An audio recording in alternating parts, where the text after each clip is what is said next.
بسم اللہ الرحمن الرحیم الصلاۃ والسلام علیک یا رسول اللہ وعلی آلک واصحابک یا حبیب اللہ والصلاۃ والسلام علیک یا نبی اللہ وعلی آلک واصحابک یا خاتم النبیین۔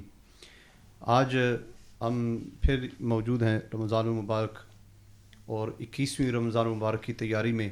آج کی مجلس ہے جس میں ہم سیدنا علی المرتضیٰ شیر خدا کرم اللہ تعالی وجہ الکریم کا ذکر خیر بھی کریں گے۔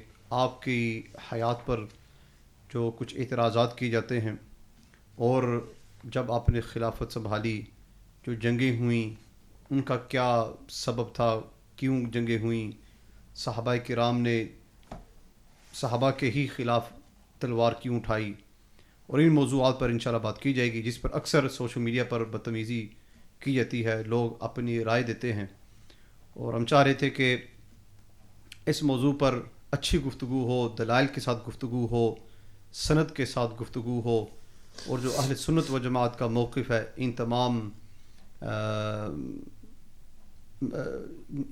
تمام معاملات میں وہ سامنے آئے اور نظر آئے، لوگوں کو محسوس ہو کہ توازن کے ساتھ اور غیر جانبدار ہو کر جو حقائق ہیں ان کو بیان کیا جائے، جس میں صحابہ کرام اور اہل بیت اطہار علیہم الرضوان کی شان بھی ظاہر ہو اور ان کی قربانیاں بھی ظاہر ہوں۔ اور اس موضوع کے لیے قبلہ میرے والد گرامی ایسے علامہ مولانا قاری محمد طیب زید مجدہ آپ سے وقت لیا گیا ہے، تو انشاءاللہ آپ سے گفتگو بھی سنیں گے، اسکرین پر آپ دیکھ بھی رہے ہیں۔ تو اکثر میری بھی جو تیاری ہے اس موضوع پر وہ خود قبلہ والد گرامی کی کتاب میں سے ہے، عظمت اہل بیت اطہار، تو اس پر آپ خود بھی بیان فرمائیں گے۔ تو پہلا سوال انشاءاللہ گفتگو کا آغاز کرتے ہیں۔ سیدنا مولا علی رضی اللہ تعالیٰ عنہ کے فضائل مناقب، آپ کی ولادت کب ہوئی اور کیا واقعی آپ کی ولادت کعبے میں ہوئی؟ نحمدہ ونصلی ونسلم علی رسولہ الکریم، اما بعد فاعوذ باللہ من الشیطان الرجیم، بسم اللہ الرحمن الرحیم۔ انما یرید اللہ لیذھب عنکم الرجس اہل البیت ویطہرکم تطہیرا، صدق اللہ العظیم۔ جی، آج 21 رمضان المبارک، رات 21ویں آ رہی ہے، جی آج 20 رمضان ہے، تو یہ مناسبت ہے حضرت مولا علی المرتضیٰ شیر خدا رضی اللہ تعالیٰ عنہ کے ذکر خیر سے۔ تو بلا شبہ آپ کا یہ اعزاز ہے کہ اللہ تعالیٰ نے آپ کو کعبہ شریف میں ولادت کی سعادت عطا فرمائی۔ سبحان اس پر امام حاکم نے تحقیق فرمائی ہے۔ ایک اور صحابی بھی حضرت حکیم بن حزام رضی اللہ تعالیٰ عنہ بھی کعبہ میں پیدا ہوئے ہیں، صحیح، اور جناب علی المرتضیٰ شیر خدا رضی اللہ تعالیٰ عنہ کی ولادت باسعادت بھی کعبہ میں ہوئی ہے۔ سبحان سبحان۔ اور دیکھیے کہ کیسا حسین یہ منظر ہے، آپ کی یہ حیات کی کیا خوبصورتی ہے کہ کعبہ میں پیدا ہوئے اور مسجد میں شہید ہوئے۔ سبحان اللہ، کثیرہ میسر رشد ای سعادت، بکعبہ ولادت بمسجد شہادت۔ سبحان اللہ کے گھر سے زندگی شروع ہوئی ہے اور اللہ کے گھر سبحان پر ختم ہوئی ہے۔ سبحان۔ جی، اس میں بڑا سبق ہے ان لوگوں کے لیے جو علی علی کرتے ہیں اور نماز نہیں پڑھتے، نماز میں غیر حاضر، جی روزے میں غفلت۔ جی۔ تو جناب علی المرتضیٰ کی تو نماز کا یہ عالم ہے کہ نماز رہ جائے تو سورج لوٹایا جاتا ہے۔ سبحان اللہ، سبحان تو یہ شان ہے جناب علی المرتضیٰ رضی اللہ تعالیٰ عنہ کی۔ اور پھر وہ مشہور واقعہ کہ جب وہ تیر لگ گیا آپ کی پنڈلی میں جی ہاں، تو فرمایا کہ نماز میں نکالا جائے۔ ہاں بالکل حدیث ہے ایسے۔ نماز ختم ہوئی، پوچھا اپنے ساتھیوں سے کیا تیر نکال دیا؟ ہاں جی نکال دیا۔ تو آپ کو محسوس بھی نہ ہوا۔ جی، آپ کی یہ بھی خصوصیت ہے کہ رسول پاک صلی اللہ علیہ وسلم کے ساتھ سب سے پہلے حضرت علی رضی اللہ تعالیٰ عنہ نماز پڑھنے والے ہیں۔ سبحان جی سبحان۔ بالکل، کیونکہ آپ بچے تھے تو نبی اکرم علیہ الصلاۃ والسلام کی تربیت میں آپ تھے، آپ کے ساتھ ہی رہتے تھے، تو آپ کا ارشاد بھی ہے کہ سب سے پہلے جس نے نبی اکرم علیہ الصلاۃ والسلام کے ساتھ نماز پڑھی وہ میں تھا۔ تو وہ اس لیے کہ اعلان نبوت سے پہلے بھی وہ حضور علیہ الصلوۃ والسلام کے ساتھ نماز میں کھڑے ہو جاتے تھے. وہ نماز میری تحقیق کے مطابق اس طرح قیام، رکوع، سجود، تشہد یہ نہیں تھی. ہاں، اس میں قیام تھا، سجدہ تھا. جی ہاں، سجدہ تھا. تو حضور علیہ السلام سجدے میں جاتے تھے تو حضرت مولا علی المرتضیٰ بھی چھوٹے تھے، بچے تھے اس وقت، 6 سال کے، 7 سال کے، 8 سال کے. تو وہ جیسے حضور علیہ السلام کرتے تھے، جیسے ہوتا ہے نا کہ بچے ماں باپ کو دیکھتے ہیں، جی ان کے ساتھ کھڑے ہو جاتے ہیں. تو نبی اکرم علیہ السلام جب اعلان نبوت سے پہلے عبادت فرماتے تھے تو جناب حیدر کرار بھی ساتھ میں کھڑے ہو جاتے تھے.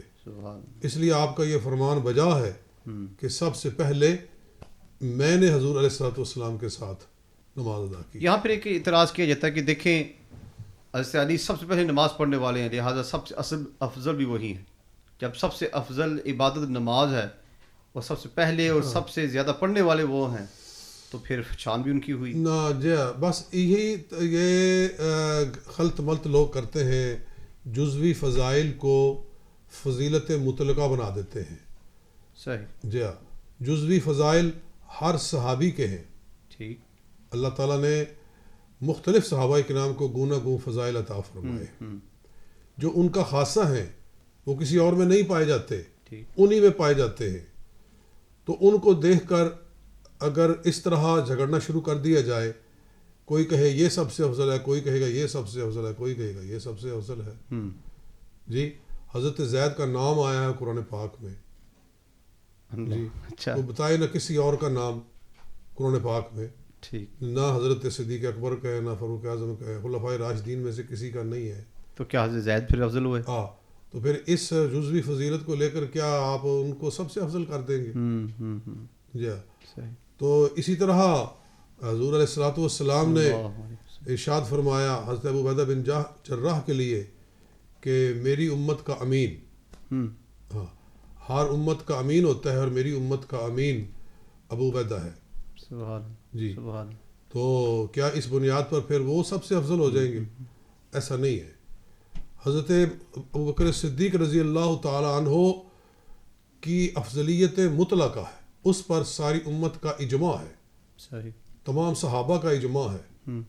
اس لیے مطلق فضیلت جب آتی ہے تو وہی سب سے افضل ہے. جی.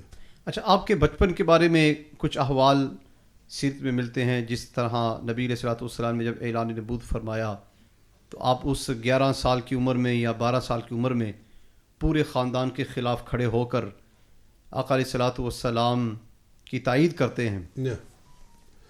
بالکل.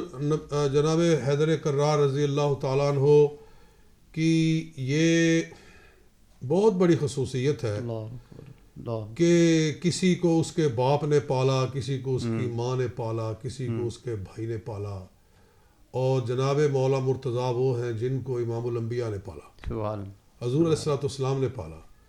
اور یہ بدلہ تھا ابو طالب کی خدمت کا. جی، خدمت کا.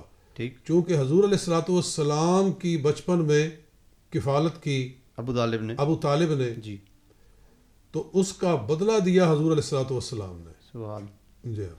اور حضور علیہ السلام فرمایا کرتے تھے کہ جس نے بھی مجھ پر کوئی احسان کیا ہے اس کا میں نے بدلہ دے دیا ہے، سوائے ابو بکر کے، کہ اس کا بدلہ روز قیامت اللہ تعالیٰ دے گا. جی. تو ابو طالب نے چونکہ بڑی محبت سے، بڑی الفت سے اور بڑے پیار سے رسول پاک صلی اللہ علیہ وسلم کو پالا تھا، تو اس لیے پھر جب حضور علیہ السلام جوان ہوئے تو آپ نے ایک میٹنگ فرمائی، اپنے چچاؤں کو جمع کیا. یہ کتب سیرت کے اندر موجود ہے، میں نے بھی اپنی سیرت طیبہ کے اندر اس کو تفصیل سے لکھا ہے. صحیح. تو چچاؤں کو جمع کیا اور جمع کر کے تو فرمایا کہ ابو طالب کے بچے زیادہ ہیں اور آمدن تھوڑی ہے، تو کیوں نہ ہم اس کی مدد کریں اپنے چچا کی، اور اپنے چچاؤں سے کہا کہ اپنے بھائی کی مدد کرو، میں بھی ان کی مدد کرتا ہوں. تو عقیل کو حضرت عباس نے اپنے ذمہ لے لیا. اچھا ہاں ٹھیک. اور حضرت علی رضی اللہ تعالیٰ عنہ کو حضور علیہ الصلوۃ والسلام نے اپنے ساتھ ملا سبحان لیا. اللہ سبحان جی. اللہ. تو پھر وہ ابھی بالکل چھوٹے تھے تو سرکار علیہ الصلوۃ والسلام کی کفالت میں آ گئے. پھر حضور علیہ الصلوۃ والسلام نے ہی ان کو پالا, آقا علیہ الصلوۃ والسلام نے ہی ان کی تربیت فرمائی. تو آپ خود ہی اندازہ کر لیں, سبحان اللہ جس کو بچپن سے چلنا پھرنا رسول اللہ نے سکھایا ہو, سبحان اللہ سبحان جس کو بچپن سے حضور علیہ الصلوۃ والسلام نے اخلاق سکھائے ہوں, جی, اس کے پھر خلق کا کیا کہنا ہے, اور اس کی پھر سیرت کا کیا کہنا ہے. نہیں, آپ پھر ان نبی علیہ السلام کی کفالت میں رہے بچپن سے لے کے شادی تک, اور سیرت میں آتا ہے کہ آپ کی شادی غالباً 21 برس سے جب آپ کی شادی ہوئی, تو اتنا عرصہ آپ نے تقریباً 20 سال آقا علیہ الصلوۃ والسلام کی صحبت میں گزارے ہیں. ہاں, اس کے بعد بھی یعنی وصال تک مولا مرتضیٰ سرکار کے ساتھ ہی تھے, یعنی کہ ساتھ ہی ان کا اجرا تھا. صحیح. اچھا, یہ تو ہو گیا ابتدائی زندگی. پھر جب نبی علیہ الصلوۃ والسلام ہجرت فرماتے ہیں تو حضرت علی کا کیا کردار ہے ہجرت کے موقع پر؟ حضور علیہ السلام نے فرمایا تھا کہ بھی لوگوں نے میرے پاس امانتیں رکھی ہوئی ہیں, تو وہ امانتیں تم دے کر تو میرے بعد تم آ جانا.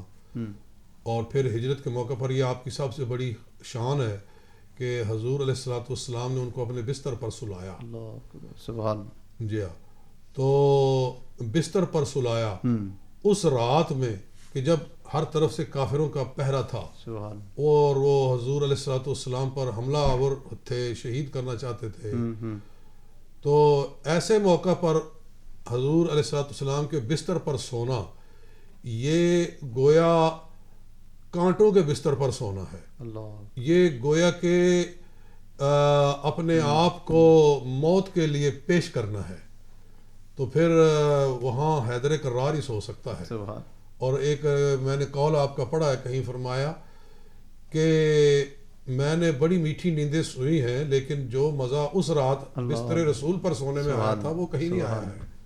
جی سبحان. اس کی ایک وجہ تو یہ بھی کہ آپ کو تسلی بھی تھی کہ آج رات ملک الموت نہیں آنے والا. ہاں, کیونکہ فرمایا تھا کہ تو نے میری امانتیں دے کے واپس آنا, میرے پاس آنا ہے. صحیح. تو ان کو یہ یقین ہو گیا کہ میں نے امانتیں پہنچانی ہے اور میں نے حضور کے پاس پہنچنا ہے, کیونکہ نبی کے منہ سے جو نکلا ہے وہ برحق ہے. نبی کے منہ سے جو نکلی وہ بات ہو کے رہی, جو دن کو کہہ دیا شب ہے تو رات ہو کے رہی. پچھلے ہمارے پروگرام میں ہم نے تفصیل کے ساتھ آقا علیہ الصلوۃ والسلام نے جو نکاح فرمایا اپنی بیٹی کا سیدہ کائنات کا مولا علی مرتضیٰ کے ساتھ, یہ تفصیلی گفتگو ہوئی تھی. پر آگے بابا شجاعت کا ذکر آتا ہے. بچپن سے لے کے شجاعت ان کی ظاہر تھی.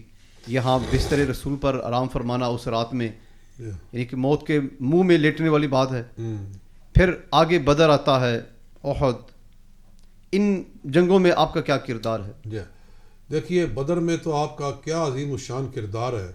اس زمانے میں جنگ کا طریقہ یہ ہوتا تھا کہ آغاز کے اندر ایک طرف سے کوئی بہت بڑا بہادر نکلتا تھا اور کہتا تھا کہ حل میں مبارزن, جی کوئی ہے میرا مد مقابل تو سامنے آئے, یعنی کہ 1-to-1 کمبیٹ جسے بول دیتے ہیں.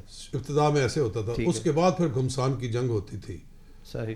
تو کفار نے 3 آدمی نکالے, 3 آدمی کفار کی طرف سے نکلے, عتبہ, شیبہ اور ولید بن عتبہ. 3 آدمی, اور انہوں نے کہا کہ کوئی ہمارا مد مقابل نکلے. تو انصار نکل آئے. انصار میں سے 3 مجاہدین آگے مقابلے میں. یعنی انصار بتانا چاہتے تھے کہ ہم حضور کے ساتھ کھڑے ہیں, پیچھے نہیں ہیں. ہاں, اپنے وعدے کو نبھا رہے ہیں کہ آج جب لڑائی کا موقع آیا ہے تو سب سے پہلے ہم میدان میں اترتے ہیں. تو وہ جو قریشی لوگ تھے انہوں نے کہا کہ بھی تم کون ہو؟ انہوں نے کہا کہ ہم ہیں مدینہ کے انصار. انہوں نے کہا نہیں, ہمارے خاندان میں سے کوئی ہمارے مقابل کے لوگ نکلے. جی, ہمارے خاندان میں سے کوئی نکلے, یعنی قریش میں سے نکلے, مہاجرین میں سے نکلے. تو پھر حضور علیہ الصلوۃ والسلام نے حضرت علی کو حکم فرمایا. حضرت طلحہ حضور علیہ السلام کے چچا حضرت امیر حمزہ رضی اللہ تعالیٰ عنہ تیسرے تھے, حضرت عبیدہ بن حارث, وہ بھی حضور علیہ الصلوۃ والسلام کے چچا زاد بھائی تھے. حارث بھی آپ کے چچاؤں میں سے ایک ہے. تو آپ نے ایک اپنا چچا اور ایک چچے کا بیٹا، 2 چچا کے بیٹے، یعنی ان کو پھر آپ نے میدان میں اتارا. تو حضرت امیر حمزہ نے بھی اپنے مد مقابل کے چشم زدن میں ٹکڑے کر دیے، اور جناب حیدر کرار نے بھی پلک جھپکنے میں، ولید آپ کے مقابلے میں آیا تھا تو آپ نے پرخچے اڑا کے رکھ دیے. تو پھر عبیدہ زخمی ہو گئے تھے کیونکہ وہ بوڑھے تھے. تو پھر یہ دونوں شیر میں جھپٹے جو ان کا مد مقابل تھا شیبہ، اور اس کو واصل جہنم کیا. تو یہ پہلی فتح تھی جو کہ اللہ نے بدر کے اندر جناب حیدر کرار اور حضرت امیر حمزہ رضی اللہ تعالیٰ عنہما کے ہاتھوں عطا فرمائی. یہاں سے فتح اسلام شروع اور غلبہ اسلام کی بنیاد رکھی گئی ہے، حضرت علی کے ہاتھوں پر رکھی. ہاں، یہ ماننا چاہیے کہ آغاز اسلام میں جو تلوار چلانے کا ہوا ہے وہ حضرت امیر حمزہ اور جناب حیدر کرار سے ہوا ہے. سبحان سبحان.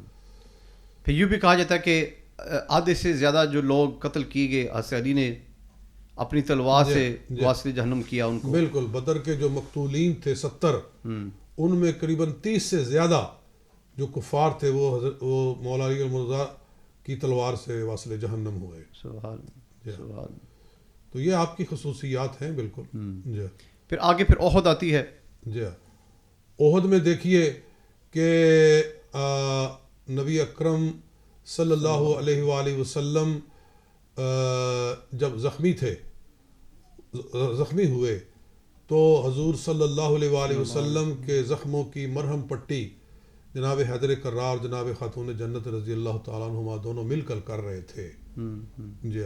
یہ بھی آپ کو سعادت حاصل ہوئی میدان احد کے اندر.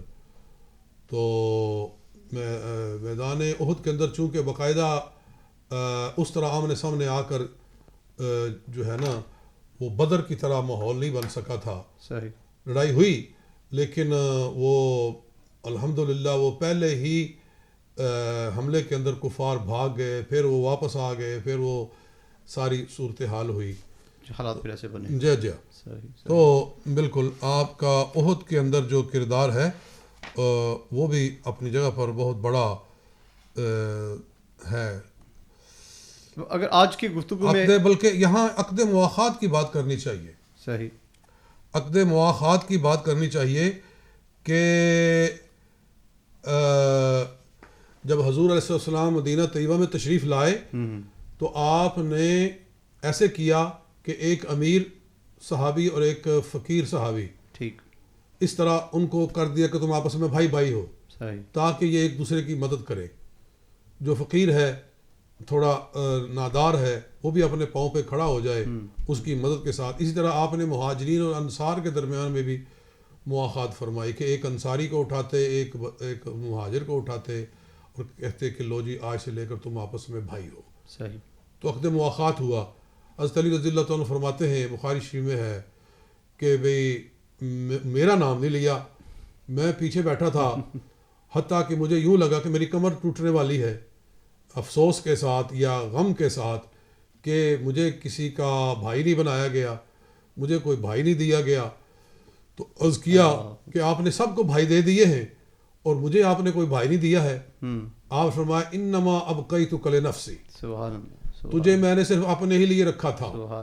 انت اخی فی الدنیا والآخرہ، تو دنیا اور آخرت میں میرا بھائی ہے. جی.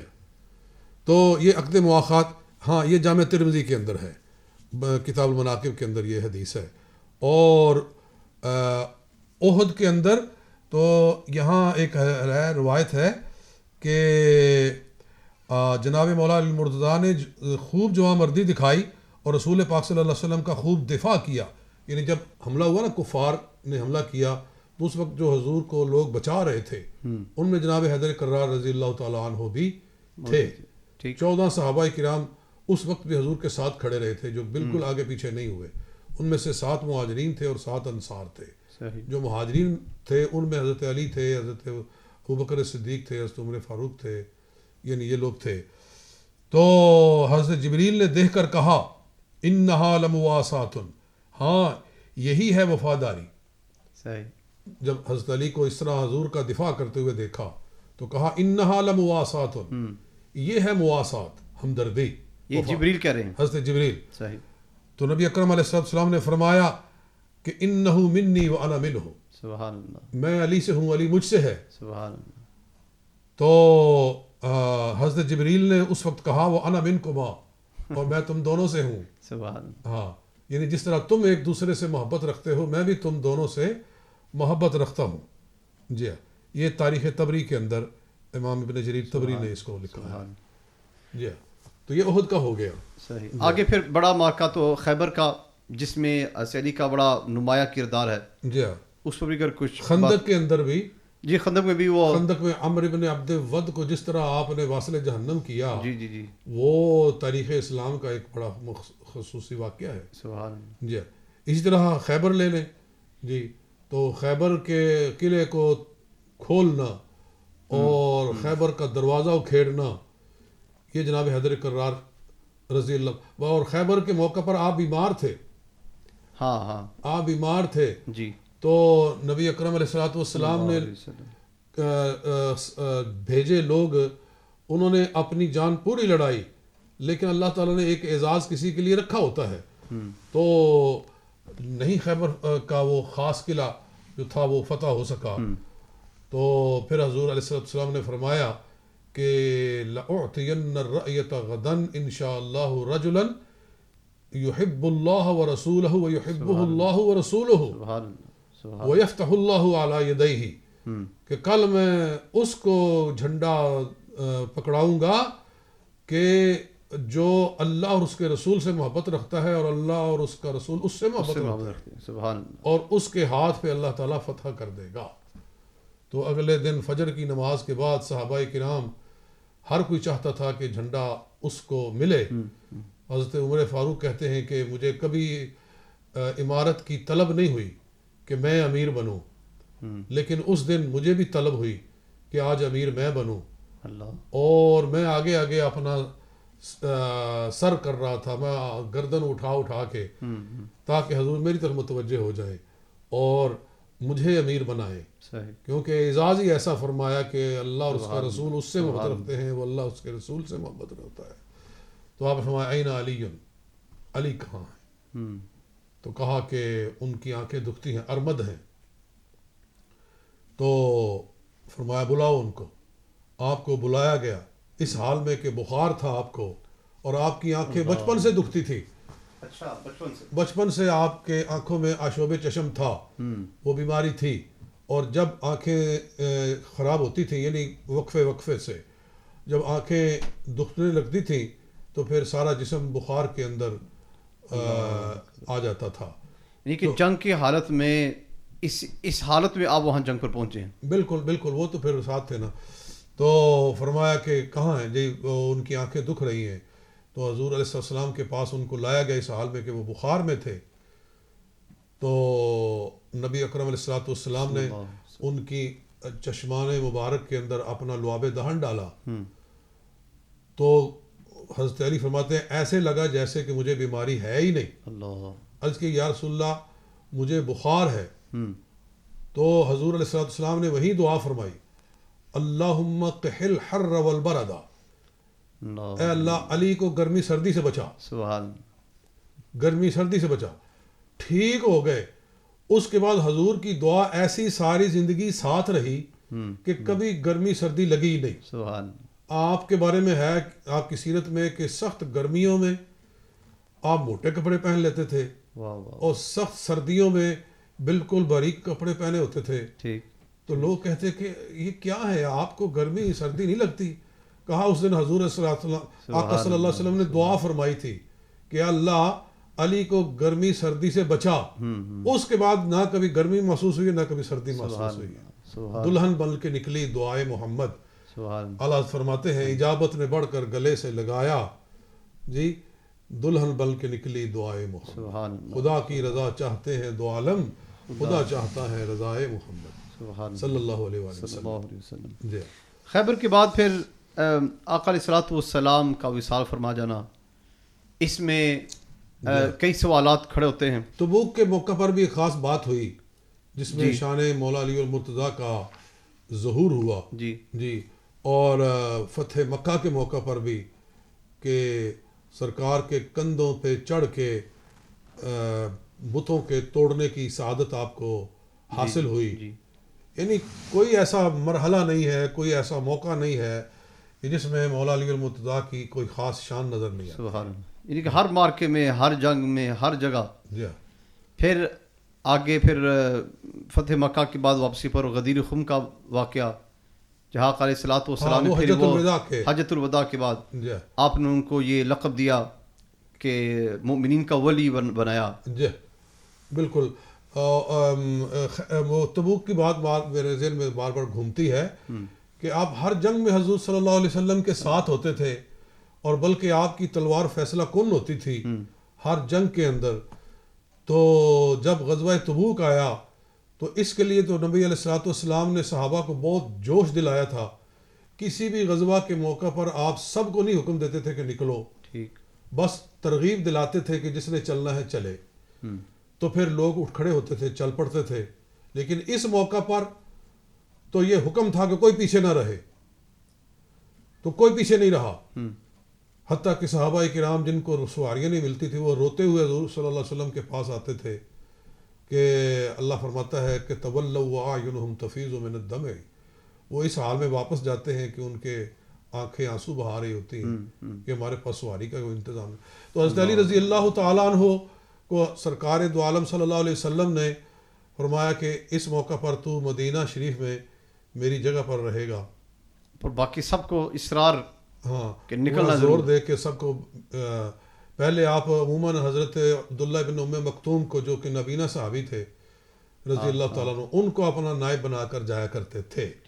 لیکن اس دن غزوہ تبوک کے موقع پر رسول اللہ صلی اللہ علیہ وسلم نے حضرت جناب حیدر کرار رضی اللہ تعالیٰ عنہ کو فرمایا کہ آپ میری جگہ پر یہاں مدینہ شریف میں سنبھالیں گے بچوں کو, عورتوں کو, پورے شہر کو, جو لوگ پیچھے رہ گئے ہیں, بیمار ہیں یا معذور ہیں, نہیں جا سکتے ہیں, ان کو.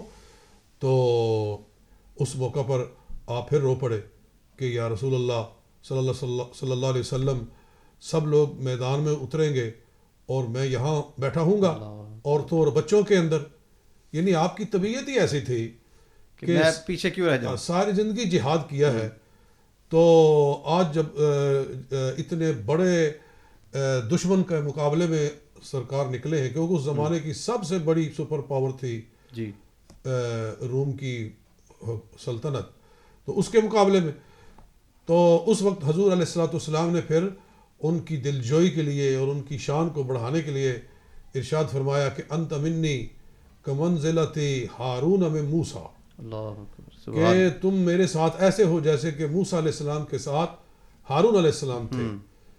کہ موسیٰ علیہ السلام جب گئے کتاب لینے کے لیے تو اپنی جگہ پر اپنی قوم میں اپنے بھائی کو چھوڑ کر گئے تھے, ہارون علیہ السلام کو, اور تو میرا بھائی ہے, میں تجھے اپنی جگہ پر چھوڑ کر جا رہا ہوں. الا انہ لا نبی بعدی, مگر یہ ہے کہ میرے بعد نبی کوئی نہیں. یعنی کہیں کوئی تجھے نبی نہ بنا لے اس حدیث کو دیکھ کر. جی تو یہ اعزاز بھی آپ کو عطا فرمایا گیا. اس طرح تو اگر فضائل کی بات شروع کریں تو ہر باب میں, ہر مرحلے پر آپ کے فضائل اور آپ کی شان ظاہر ہوتی ہے. الحمدللہ میں نے اپنی کتاب میں میرے سامنے پڑھی ہوئی ہے عظمت اہل بیت رسول صلی اللہ علیہ وسلم. میں نے مولا مرتضیٰ شیر خدا رضی اللہ تعالیٰ عنہ کے پوری زندگی بیان کی ہے, سیرت پوری بیان کی ہے, پھر قرآن سے آپ کے فضائل, پھر حدیث مبارک سے 40 احادیث غالباً پہلی مرتبہ کسی نے جناب حیدر کرار شیر خدا رضی اللہ تعالیٰ عنہ کی فضیلت میں جمع کی ہیں. اس کے اندر 40 حدیثیں حضرت حیدر کرار کی فضیلت میں, اور پھر اس کے اندر آگے 40 ہی حدیثیں حسنین کریمین کے فضائل پر میں نے جمع کی ہیں. جی ہاں, تو یہ میرے لیے ایک بخشش کا سامان ہے انشاءاللہ. کہ ویسے بھی حدیث ہے, سرکار علیہ الصلوۃ والسلام فرماتے ہیں کہ جس نے 40 حدیثیں جمع کر کے میری امت کو دیں, میں اس کی خصوصی شفاعت کروں گا. سبحان اللہ. اور یہ 40 حدیثیں مولا علی کی شان میں, ہاں جناب حیدر کرار مولا مرتضیٰ شیر خدا رضی اللہ تعالیٰ عنہ کی شان میں, پھر 40 حدیثیں حسنین کریمین کے اجتماعی فضائل جو ہیں وہ میں نے یہاں جمع کیے ہیں. یعنی کہ اس میں بھی اس میں دیکھ رہا تھا کہ تقریباً سے مولا علی شیر خدا کرم اللہ تعالی وجہ الکریم آپ کی سیرت تقریباً 150 صفحات میں اس میں رکھے گئے ہیں. ہاں یعنی کہ پوری 550 صفحات کی کتاب ہے. یعنی کہ بڑا حصہ صرف مولا علی کے فضائل مناقب اور آپ کی حیات پر. بالکل جی. سبحان اللہ. اس کتاب میں الحمدللہ جناب سیدہ خاتون جنت رضی اللہ تعالیٰ عنہا کے فضائل، آپ کی سیرت مبارکہ، آپ کے بارے میں آیات اور احادیث، اور حضور علیہ السلام کی ازواج کا آپ کے ساتھ جو معاملہ تھا، جو محبت تھی، جی وہ ساری باتیں اس طرح سے. پھر جناب امام حسن کے فضائل، پھر سیدنا امام حسین امام علی مقام کے فضائل، پھر پورا واقعہ کربلا پوری تفصیل کے ساتھ صحیح روایات کے ساتھ بیان کیا گیا ہے. اور وہ جو جھوٹی روایتیں گھڑ گھڑ کے لوگوں نے واقعہ کربلا میں لوگوں کو رلانے کے لیے اور ان کی چیخیں نکالنے کے لیے جی وہ ڈالی ہوئی ہے، ان کا رد کیا ہے. کہ صغرا کو پیچھے چھوڑ گئے اور وہ پھر روتی تھی اور کربلا میں خط لکھا، اور جب وہ خط گیا کربلا میں تو کوہرام مچ گیا اور یہ ہو گیا وہ ہو گیا. جی ہاں، یعنی اس طرح کی وہ باتیں لوگ کرتے ہیں محض رلانے کے لیے، کیونکہ انہوں نے پورے سال کے پیسے جو ہے نا وہ محرم کے 10 دنوں میں انہوں نے بنانے ہوتے ہیں. ایک مجلس کے وہ 10 لاکھ اور 20 لاکھ وصول کرتے ہیں، تو وہ اتنی مرچیں نہیں ڈالیں گے تو پھر وہ چیخیں کیسے نکلیں گی. بہرحال ابھی فضائل میں چاہتا تھا کہ آج کی گفتگو میں نبی علیہ الصلوۃ والسلام کی حیات میں جو آپ کا کردار ہے وہ بھی بیان ہو، پھر اس کے بعد میں جو خلفائے راشدین کا جب دور آیا، ابو بکر صدیق، عمر فاروق، حضرت عثمان غنی رضی اللہ عنہم، ان کی خلافت میں آپ کا کیا کردار تھا، اور پھر جب آپ کو خلافت کی ذمہ داریاں دی گئیں تو کیا احوال بنے. اس پر جو عوام الناس میں سوالات، غلط فہمیاں، اور دوسری جانب سے جو صحابہ کرام کے خلاف ورگلایا جاتا ہے، اور ایک ایجنڈا جو نظر آتا ہے کہ صحابہ کرام کے خلاف اور اہل بیت کا معدل آپس میں اناد تھا، بغض تھا، آپس میں لڑائیاں تھیں. اس پر گفتگو کی جائے تاکہ اہل سنت و جماعت کے عوام کو صحیح موقف، دلائل کے ساتھ، صحیح روایات کے ساتھ اس کو بیان کیا جائے. جی، رسول اللہ صلی اللہ علیہ وآلہ وسلم کا جب وصال ہوتا ہے جی تو جناب مولا مرتضیٰ شیر خدا رضی اللہ تعالیٰ کو اس موقع پر بھی خصوصی فضیلت ملتی ہے کہ سرکار علیہ الصلوۃ والسلام کی تغسیل ان کے ہاتھوں ہوئی. انہوں نے آقا صلی اللہ علیہ وآلہ وسلم کے جسم مبارک کو غسل دیا. اور بلکہ ایک روایت بھی میں نے یہاں لکھی بھی ہے کہ حضرت علی سے پوچھا گیا رضی اللہ تعالیٰ عنہ سے کہ اتنی علم کی گہرائی آپ کو کہاں سے حاصل ہوئی. صحیح. تو کہا کہ نبی علیہ السلام کے چشمان مبارک میں پانی جمع ہو گیا تھا غسل دیتے ہوئے. صحیح. جی، تو میں نے اس کو چوس لیا تھا. سبحان. جی سبحان. تو یہ وہ برکت ہے. سبحان. جی. اس سے پہلے ایک اور بھی جہاں اعتراض کھڑا ہوتا ہے اور اہل سنت و جماعت پر اور خلفائے راشدین پر، کہ جب آقا علیہ الصلوۃ والسلام آخری ایام میں آپ نے کچھ لکھوانا چاہا اور یہ کہا جاتا ہے کہ وہ کہ حضرت علی کی خلافت لکھوانا چاہ رہے تھے اور صحابہ کرام نے معاذ اللہ آپ کو روک دیا. جی. اس کی کیا حقیقت ہے؟ جی، مجھے بتائیے کوئی مسلمان ایسی بات کہہ سکتا ہے جس کے دل میں واقع ہی رسول پاک صلی اللہ علیہ وسلم کا ادب ہے، احترام ہے، وہ یہ سوچ بھی سکتا ہے کہ حضور علیہ الصلوۃ والسلام کوئی بات لکھوانا چاہ رہے ہوں اور بڑی اہم بات ہو، اتنی اہم کہ میری جگہ پر کس نے کھڑا ہونا ہے. صحیح. جی، میرا خلیفہ کس نے بننا ہے، یہ کوئی چھوٹی بات ہے. یعنی آنے والی ساری جو امت مسلمہ کا مستقبل ہے جی، وہ جس بات پر انحصار کرتا ہو، اور وہ پھر نبی اپنی مرضی سے تو کچھ کرتا ہی نہیں ہے، حکم خدا سے کرتا ہے، تو اللہ کا حکم پورا کرنا ہو اور معاملہ بھی ایسا ہو کہ جس پر امت کے فیوچر کا جو ہے نا اس کے اوپر سارا فیوچر ڈیپینڈ کر رہا ہو، ایسی چیز کو اللہ کا نبی، وہ بھی اس وقت جب کہ دنیا سے جا رہا ہے، تو وہ اپنے ساتھیوں سے اتنا ڈر گیا، اتنا خوف زدہ ہو گیا. اچھا ڈر گیا. یہی مطلب ہوا نا کہ لکھوانا چاہ رہے تھے حضور علیہ الصلوۃ والسلام تو نہیں لکھوایا جی، کیونکہ جی حضرت عمر نے کہہ دیا کہ نا جی نا، حسبنا کتاب اللہ، ہمیں اللہ کی کتاب کافی ہے جی. تو پھر حضور صلی اللہ علیہ وسلم نہ لکھوا سکے جی. تو معاذ اللہ حضرت عمر کی دھمکی سے حضور صلی اللہ علیہ وسلم نے ڈر کے اللہ کے حکم کی تعمیل چھوڑ دی. یہ کتنا بڑا بہتان ہے. اللہ فرماتا ہے یا ایھا الرسول بلغ ما انزل الیک من ربک، جو آپ کو دیا گیا اسے پہنچاؤ، وَإِن لَّمْ تَفْعَلْ فَمَا بَلَّغْتَ رِسَالَتَهُ، اگر آپ نے ایسا نہیں کیا تو آپ نے اپنی رسالت کا حق نہیں ادا کیا. اس کا مطلب یہ ہوا کہ پھر حضور علیہ الصلوۃ والسلام نے رسالت کا حق نہیں ادا کیا.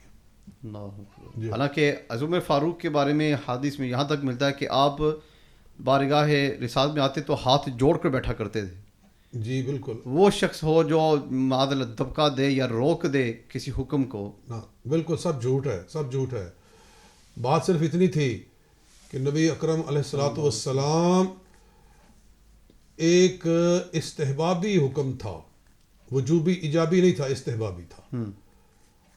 اور سنن ابو داؤد شریف کی حدیث کے مطابق نظر یہ آ رہا ہے اور یہی سچ ہے کہ رسول اکرم صلی اللہ علیہ وسلم ابو بکر صدیق کی خلافت لکھوانا چاہتے تھے، جناب صدیق اکبر کی خلافت لکھوانا چاہتے تھے. صحیح. اگرچہ مسلح پہ کھڑا کر دیا تھا لیکن خیال آیا کہ لکھ بھی دوں. ہاں، کیونکہ حدیث ہے کہ فرمایا کہ اے عائشہ ادعو لی اباکی و اخاکی اکتب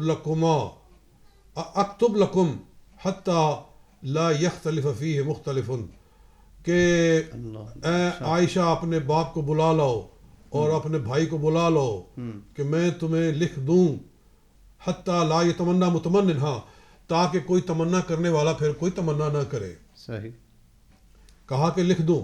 پھر اس کے بعد ارشاد فرمایا کہ یأبی اللہ ویأبی المؤمنون الا ابا بکر، کہ رہنے دو کہ نہ اللہ کو ابو بکر کے سوا کوئی منظور ہے، نہ مسلمانوں کو ابو بکر کے سوا کوئی منظور ہے. اچھا اچھا اچھا. جی ہاں. تو اس حدیث سے نظر آتا ہے کہ رسول اکرم صلی اللہ علیہ وسلم حضرت ابو بکر صدیق کی خلافت کا پروانہ لکھوانا چاہتے تھے، لیکن اس کو پھر آپ نے چھوڑ دیا کہ لکھوانے کی ضرورت نہیں ہے، کہ جب امام بن چکا ہے، 18 نمازیں پڑھا چکے ہیں، جمعہ کی نماز پڑھا چکے ہیں، جی تو اب لکھوانے کی کیا ضرورت ہے. صحیح صحیح. جی تو اس میں حضرت عمر فاروق پر یہ بہتان رکھنا کہ جناب انہوں نے ڈرا دھمکا کے حضور علیہ الصلوۃ والسلام کو روک دیا، یہ سراسر زیادتی ہے. جی اچھا، آقا علیہ الصلوۃ والسلام کی کا نماز جنازہ جیسا ہمیں معلوم ہے کہ صلاۃ والسلام ہی پڑھا گیا 3 دن کے لیے، اور جو ہی آپ کا وصال ہوتا ہے دوسری جانب ابو بکر صدیق رضی اللہ تعالیٰ عنہ کے ہاتھ پر احباب اصحاب رسول بیعت کرتے ہیں، اور حضرت مولا علی رضی اللہ تعالیٰ عنہ وہاں موجود نہیں.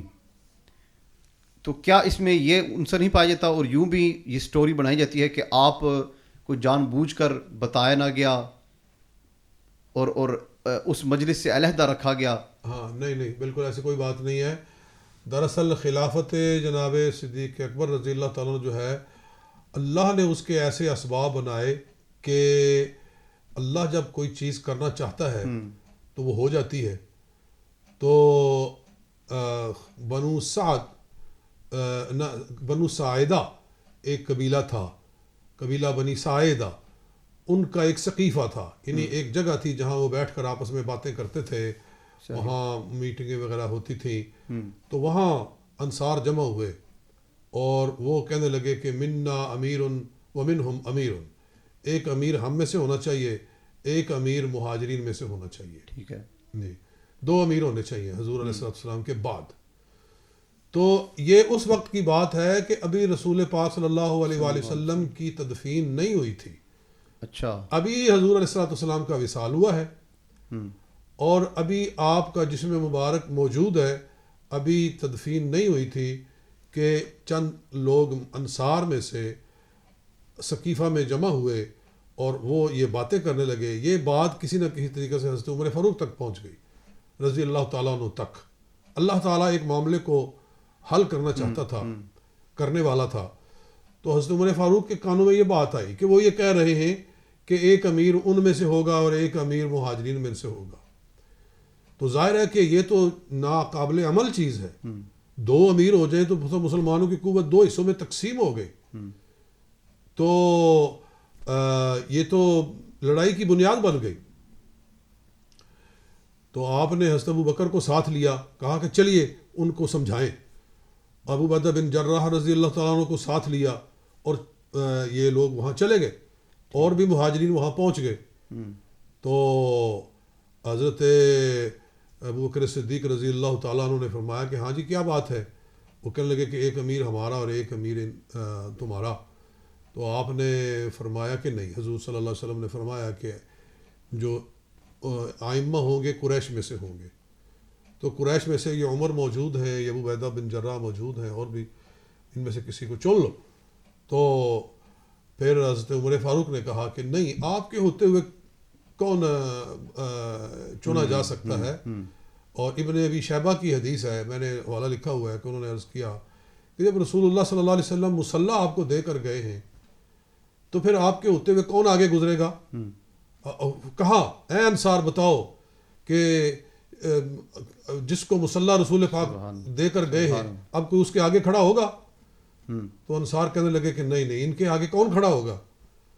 تو پھر کہا کہ لیجئے میں سب سے پہلے بیعت کرتا ہوں. سب سے پہلے حضرت عمر فاروق نے بیعت کی, اور پھر ابو عبیدہ بن جراح نے بیعت کی. پھر انصار دوڑ پڑے, سب مہاجر انصار.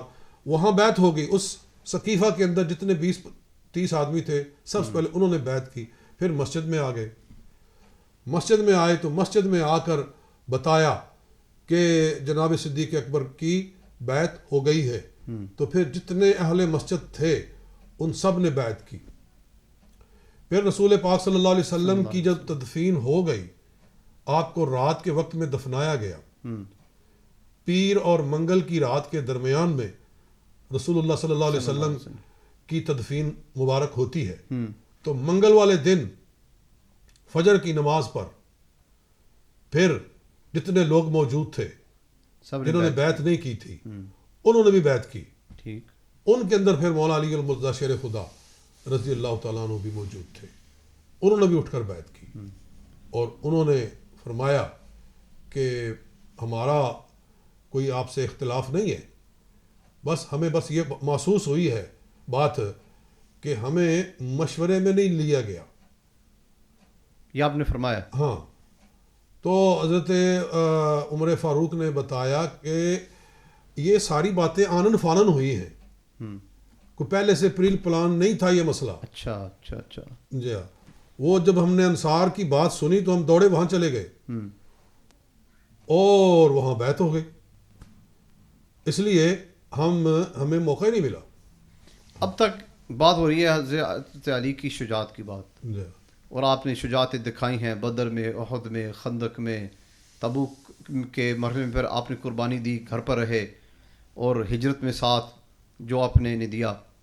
تو کیا یہ مانا جا سکتا ہے کہ آپ نے تقیہ کیا اور بیعت کی, پر بیعت یوں کی کہ اپنے آپ کو بس اپنی جان بچائی اور بیعت کی؟ کیا یہ کہنا درست ہے آپ کے لیے؟ نہیں, یہ بہت بڑا بہتان ہے جناب مولا مرتضیٰ شیر خدا رضی اللہ تعالیٰ عنہ پر کہ انہوں نے ڈر کے مارے بیعت کر لی ہے. کہ جیسے کہ ایک کچھ لوگوں کا ان کا ایک کنسپشن ہے, ان کا پرسپشن ہے, یہ فضول بات ہے.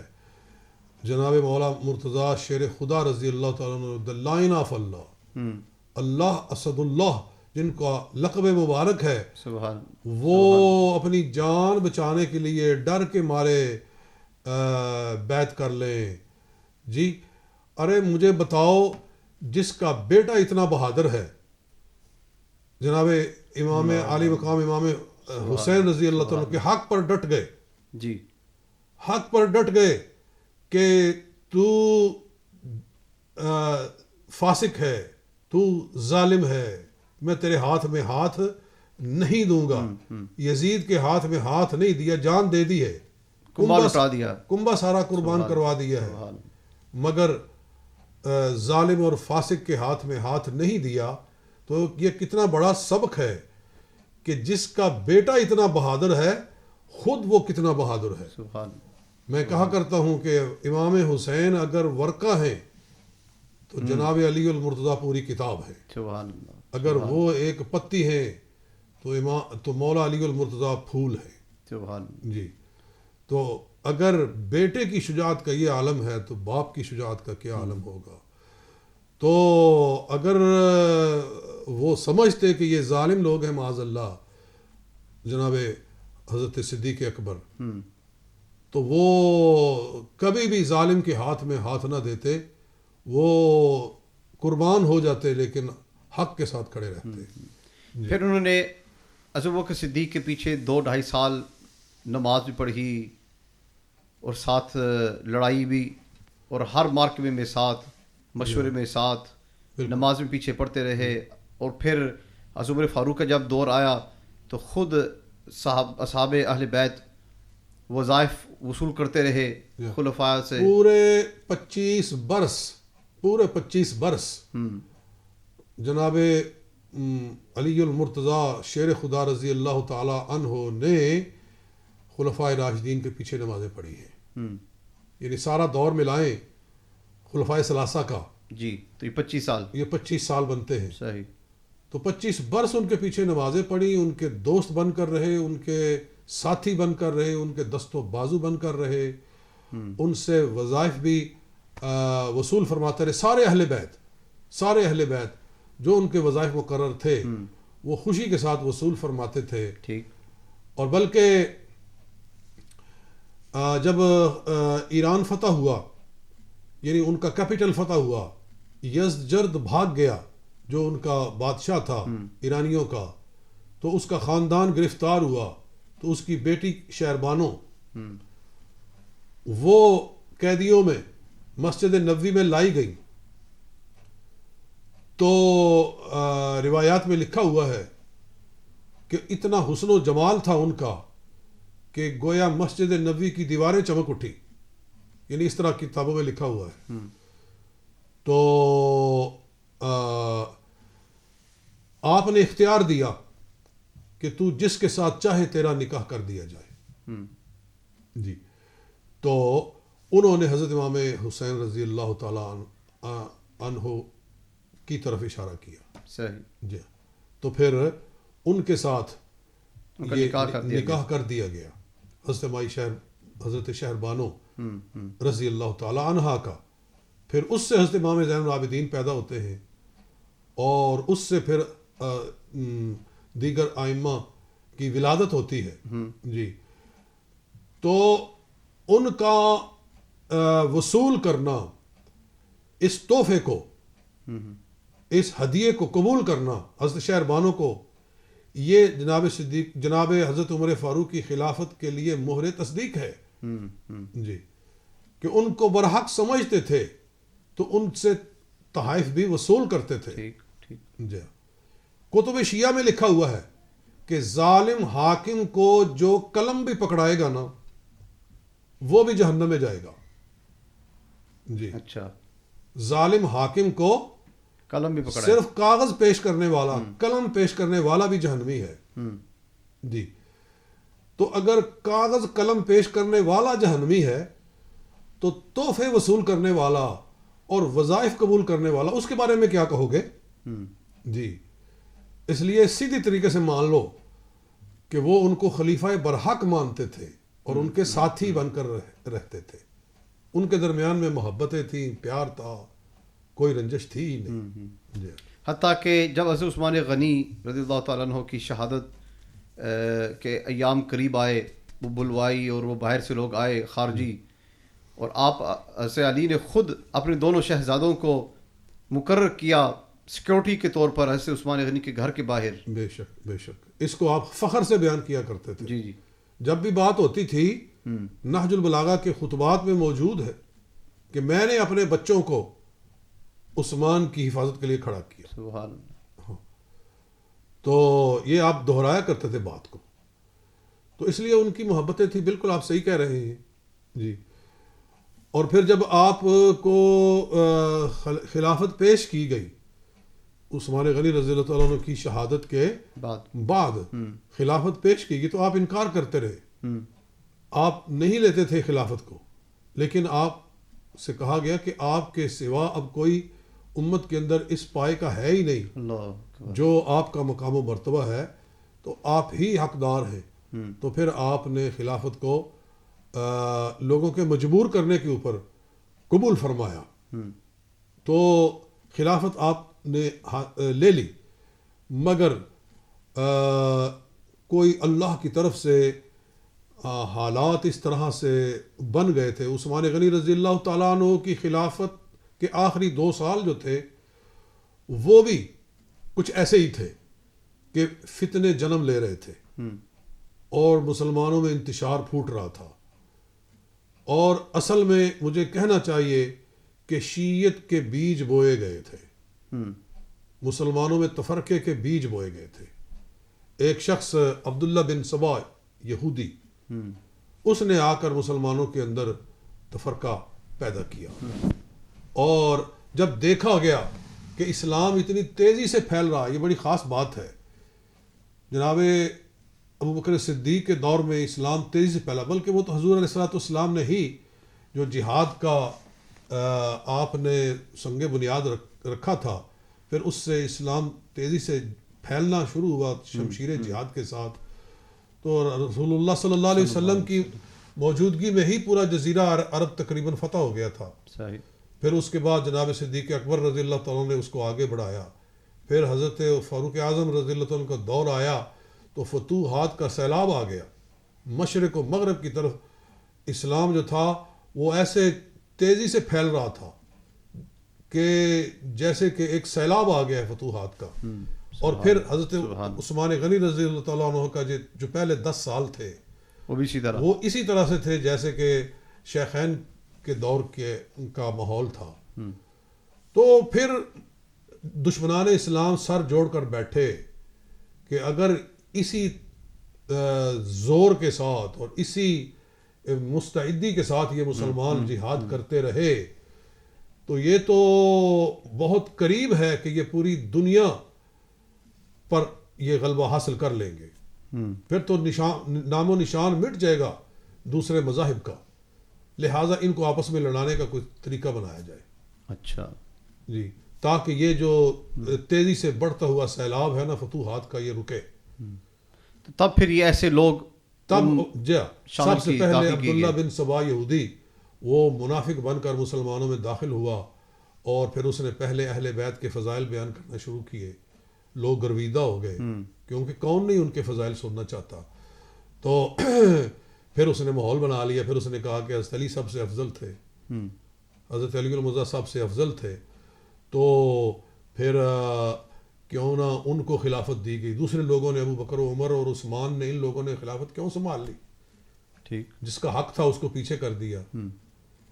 یہ تفضیلی فرقہ جو ہے، اسی لیے شاہ عبدالعزیز محدث دہلوی رحمۃ اللہ تعالی علیہ تحفہ اثنا عشری میں یہ واقعات بیان کرتے ہوئے فرماتے ہیں کہ شیطان کا سب سے پہلا شاگرد تفضیلی فرقہ ہے. اچھا، جی ہاں، کیونکہ سب سے پہلے گمراہی یہاں سے شروع ہوئی، پھر یہاں سے آگے پھیلی. ہاں، تو یہ تفضیلیت جو ہے کہ حضرت ابو بکر صدیق کی افضلیت سے انکار کر کے حضرت علی رضی اللہ تعالیٰ عنہ کی افضلیت مطلقہ کو پیش کرنا، یہ وہ گمراہی کا رستہ ہے جس کی وجہ سے مسلمانوں کے اندر انتشار پیدا ہوا. جہاد کا سلسلہ رک گیا، فتوحات کا سلسلہ رک گیا اور مسلمان آپس میں لڑنا شروع ہوئے. جی، یہی تو بنیاد ہے. تو بہرحال پھر اس کے بعد اس نے کیا کیا؟ عبداللہ بن سبا یہودی، اس نے جب اس طرح کی فضول باتیں کہنا شروع کی تو حضرت عثمان غنی رضی اللہ تعالیٰ عنہ نے اس کو مدینہ شریف سے نکال دیا. ٹھیک، جی ہاں. بس یہ معاملہ جو تھا نا بڑا عجیب ہو گیا. اس کو نکالنے کی بجائے اس کی گردن اڑا دینی چاہیے تھی.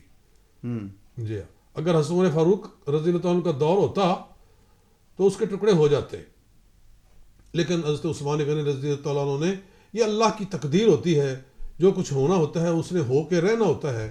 فیصلے ہی ایسے ہی کیے گئے. جی حضرت عثمان غنی رضی اللہ عنہ نے اپنے طور پر تو بجا فیصلہ فرمایا کہ مدینہ شریف کے اندر یہ جو گند پھیلا رہا ہے تو مدینہ شریف کا ماحول خراب نہ ہو. آپ نے اس نیت کے ساتھ اس کو نکال دیا. صحیح. وہ مصر چلا گیا، اس نے مصر جا کر یہ زہر پھیلایا، پھر اس نے بصرہ جا کر یہ زہر پھیلایا، پھر اس نے کوفہ جا کر زہر پھیلایا. اللہ، جگہ جگہ یہ پھر فتنہ پھر اٹھا. تو ان تینوں شہروں سے پھر بلوائی اٹھے، مصر سے، کوفہ سے، بصرہ سے. انہی لوگوں نے آ کے پھر حضرت عثمان غنی کو شہید کیا. کوئی تیسرا شہر نہیں تھا. جہاں جہاں اس کے زہر کا اثر تھا وہاں سے لوگ آئے. وہاں سے لوگ آئے، اور یہ خود بھی بلوائیوں میں شامل تھا. عبداللہ بن سبا، تاریخ کی کتابوں میں اس کا نام موجود ہے. صحیح. جی یہی ان کا سرغنہ تھا. تو حضرت عثمان رضی اللہ تعالیٰ عنہ کو شہید کیا گیا. تو پھر وہاں سے یہ فتنے شروع ہو گئے. یہاں پہ سوال کیا جاتا ہے کہ حضرت علی رضی اللہ تعالیٰ عنہ کے ہوتے ہوئے خلیفۃ المسلمین کو شہید کر دیا جائے، آپ اس وقت کہاں تھے؟ دیکھیے، آپ تو اجازتیں طلب کرتے رہ گئے عثمان غنی رضی اللہ تعالیٰ عنہ سے. آپ اجازت دیں تو ان مٹھی بھر بلوائیوں کے سر اڑا دیے جائیں. صحیح. جی ان کو مار دینا کوئی مشکل نہیں ہے. حضرت علی نے اجازتیں طلب کی، صحابہ نے اجازتیں طلب کی، لیکن عثمان غنی رضی اللہ تعالیٰ عنہ کا اپنا ایک خیال تھا کہ بظاہر کلمہ پڑھتے ہیں، مسلمان کہلاتے ہیں، تو میں اپنی وجہ سے کسی مسلمان کا خون نہیں کروں گا، کہ میں اپنی جان بچانے کے لیے کسی کلمہ گو کو قتل کر دوں تو میں نہیں کروں گا. آپ کہتے تھے، وہ اس آیت کو یاد کرتے تھے کہ لئن بسطت الی یدک لتقتلنی ما انا بباسط یدی الیک لیقتلک انی اخاف اللہ رب العالمین. ہاں، کہ اگر تو مجھے قتل کرنا چاہے گا تو میں تجھے نہیں قتل کروں گا، میں اللہ سے ڈرتا ہوں. صحیح. اس لیے حضرت علی رضی اللہ تعالیٰ عنہ پر کوئی اعتراض نہیں ہے. آپ اجازت مانگتے، بلکہ پہلے بھی یہی بات ہوئی کہ آپ نے اپنے دونوں شہزادوں کو وہاں باقاعدہ کھڑا کیا سیکورٹی کے لیے، جس وجہ سے بلوائی سامنے سے نہیں آ سکے بلکہ پچھلی دیوار پھیلانگ کر پہنچے وہاں. جی بالکل ایسے ہی ہے. اللہ اکبر. یہ ساری باتیں جی. تو جب آپ کی شہادت ہوئی عثمان غنی کی، اس کے بعد حضرت علی مرتضیٰ کرم اللہ تعالیٰ وجہ الکریم کو خلافت دی گئی، تو آپ سے جب پوچھا بھی جاتا تھا کہ آپ کو کن لوگوں نے آپ کے ہاتھ پر بیعت کی، تو یہ بھی شیعہ کتب سے یہ حوالہ ملتا ہے. جی انما بایعن الذین بایعوا ابا بکر وعمر وعثمان علی ما بایعوا علیہ. ہاں جی بالکل. تو بہرحال اس کے بعد پھر واقعات شروع ہوتے ہیں یہ فتنوں کے اور جنگوں کے، کہ جن لوگوں نے قتل کیا تھا حضرت عثمان غنی رضی اللہ تعالی عنہ کو، ہاں جی، وہ لوگ حضرت علی کے قریب جمع ہو گئے. صحیح. جی آپ ان سے محبت نہیں رکھتے تھے، لیکن کیا آپ کو اس چیز کا علم تھا کہ یہ لوگ میری صفوں میں ہیں؟ سب علم تھا، لیکن آپ ان پر ہاتھ نہیں ڈالنا چاہتے تھے وقتی طور پر، اس لیے کہ وہ اکیلے نہیں تھے. جیسے میں نے پہلے بتایا ہے، کوفہ، بصرہ، مصر میں ان کے بڑے بڑے قبیلے پھیلے ہوئے تھے. حضرت جناب مولا مرزا رضی اللہ عنہ فرماتے تھے کہ اگر ان کو پکڑا گیا اس طرح سے کر کے تو ان کے قبیلے بغاوت کر دیں گے، تو پوری ملت اسلامیہ کے اندر بغاوتیں کھڑی ہو جائیں گی. اس لیے ابھی تھوڑا ٹھہرو، مجھے اپنا پاؤں مضبوط کرنے دو، مجھے حالات کو اعتدال پہ لانے دو، تو ان کو پکڑا جائے گا. آپ کسی بہتر وقت کا انتظار کر رہے تھے. اور دوسری طرف شام سے امیر معاویہ رضی اللہ تعالیٰ عنہ، آپ صحابی رسول ہیں، آپ وہاں کے حاکم رہے حضرت عثمان غنی کے دور میں. تو وہ کیا ان ہوا، کی طرف سے جو پریشر تھا اور ان کی طرف سے جو مطالبہ تھا کہ ان بلوائیوں کو پکڑا جائے، مارا جائے، یہ دکھ تھا صحابہ کرام کے اندر کہ اتنے ظلم کے ساتھ عثمان غنی کو جو خلیفۃ المسلمین ہیں، داماد مصطفیٰ ہیں صلی اللہ علیہ وآلہ وسلم، ان کو شہر مدینہ شریف کے اندر قتل کر دیا جائے اور ان کے قاتل جو ہیں وہ سر عام پھر رہے ہیں. یہ چیز جو تھی یہ مسلمانوں کے خون کو گرم کرتی تھی اور ان کے آنکھوں میں خون اترتا تھا. تو اس طرح سے، اور ادھر حضرت علی رضی اللہ تعالیٰ عنہ کے پاس کوئی کھلی گواہی نہیں تھی کہ اس نے قتل کیا ہے، اس نے قتل کیا ہے، یا کس نے قتل کیا ہے. کوئی عینی گواہ بھی کوئی نہیں تھے، اور پھر ان کے پیچھے ان کے قبائل تھے. صحیح. تو اس طرح سے کر کے حضرت علی رضی اللہ تعالیٰ اپنی جگہ پر مجبور تھے. حکمت کا تقاضا یہی تھا کہ ابھی نہ کچھ ہاتھ نہ اٹھایا جائے. جی. صحیح. تو لیکن جتنی ڈیلے ہوئی، چاہے وہ مجبوری سے ہوئی، لیکن بہرحال اس کی وجہ سے معاملات آگے بڑھتے گئے. معاملات یہاں تک پہنچ گئے کہ حضرت زبیر اور حضرت طلحہ رضی اللہ عنہما نے بھی آ کر شدید مطالبہ کیا ان کو پکڑا جائے، پر آپ یہی جواب دیتے رہے کہ ابھی وقت نہیں. تو اس کے بعد پھر حالات کچھ تیزی سے بدلے کہ حضرت عائشہ رضی اللہ تعالیٰ عنہ. میں عرض کرتا ہوں، بتاتا ہوں. وہ ایسا ہوا کہ بصرہ کے اندر ان کی زیادہ پاور تھی، یہ بلوائیوں کی قاتلان عثمان غنی رضی اللہ تعالیٰ عنہ کی. تو حضرت طلحہ اور حضرت زبیر رضی اللہ تعالیٰ عنہما، اور یہ دونوں عشرہ مبشرہ ہیں، عشرہ مبشرہ، اور پھر حضور علیہ الصلوۃ والسلام کے قریبی. تو یہ لوگ مکہ سے حج کے موقع پر انہوں نے لشکر ترتیب دیا اور انہوں نے کہا کہ حضرت علی رضی اللہ تعالیٰ عنہ کی طرف سے تاخیر ہو رہی ہے بلوائیوں کے قتل کرنے میں اور ان پر ہاتھ ڈالنے میں، تو ہمیں یہ کام کر گزرنا چاہیے. صحیح. تو یہ لوگ پھر لشکر یہاں سے لے کر بصرہ گئے. صحیح. اور ام المومنین عائشہ صدیقہ رضی اللہ عنہا بھی وہاں حج کے لیے تشریف لے گئی ہوئی تھی. ان کو بھی آپ نے ساتھ لیا تاکہ ان کی موجودگی کی وجہ سے جو وہاں کے لوگ ہیں بصرہ کے، وہ بجائے بلوائیوں کا ساتھ دینے کے وہ ہمارا ساتھ دیں گے اور ہم پوری طاقت سے ان کو کچل سکیں گے. صحیح. جی. تو حضرت جناب ام المؤمنین عائشہ صدیقہ رضی اللہ تعالی عنہا ان کے ساتھ چل پڑی اور ان کے محارم ساتھ تھے. صحیح. کیونکہ عبداللہ بن زبیر رضی اللہ تعالیٰ عنہ جو تھے وہ آپ کی بہن کے بیٹے تھے، حضرت اسماء کے بیٹے تھے، بانجے تھے. تو اس لیے وہ کوئی بغیر محرم کے نہیں گئی ہیں، محرم کے ساتھ گئی ہیں، شریعت کے اصول کے مطابق گئی ہیں، اور اس لیے گئی ہیں تاکہ ان قاتلوں کو انجام تک پہنچایا جا سکے. تو ایک نیک ارادے کے ساتھ گئی ہیں. صحیح. تو لیکن وہاں اور وہ لڑائی بڑی زبردست ہوئی بصرہ میں. بصرہ پر کنٹرول حاصل ہو گیا حضرت عبداللہ بن زبیر کو، عبداللہ بن زبیر بھی ساتھ ہی تھے، حضرت زبیر کو اور حضرت طلحہ کو. اور وہ لوگ جو حضرت عثمان غنی کے گھر کا محاصرہ کر کے شہید کرنے والے تھے ان میں سے 70 آدمی قتل بھی ہوئے وہاں. اچھا. بصرہ میں. سبحان. تو یعنی بڑی زبردست جنگ ہوئی. اس کے بعد حضرت علی رضی اللہ تعالی عنہ نے مدینہ شریف سے بصرہ جانے کا ارادہ فرما لیا. اچھا. ہاں، کہ یہ آپس میں لڑائیاں شروع ہو گئی ہیں مسلمانوں میں. وہ بھی مسلمان کہلاتے ہیں، ادھر یہ صحابہ کرام ہیں. تو یہ اب ایک لڑائی جنگ ہوئی ہے تو وہ آرام سے نہیں بیٹھیں گے، اب وہ مقابلہ کر کے آئیں گے اور پھر کوئی اور جنگ ہوئے گی، پھر کوئی اور جنگ ہوگی. تو یہ کیا بنے گا؟ آپ پھر وہاں پھر پہنچے. ہاں، آپ پھر نکلے مدینہ شریف سے.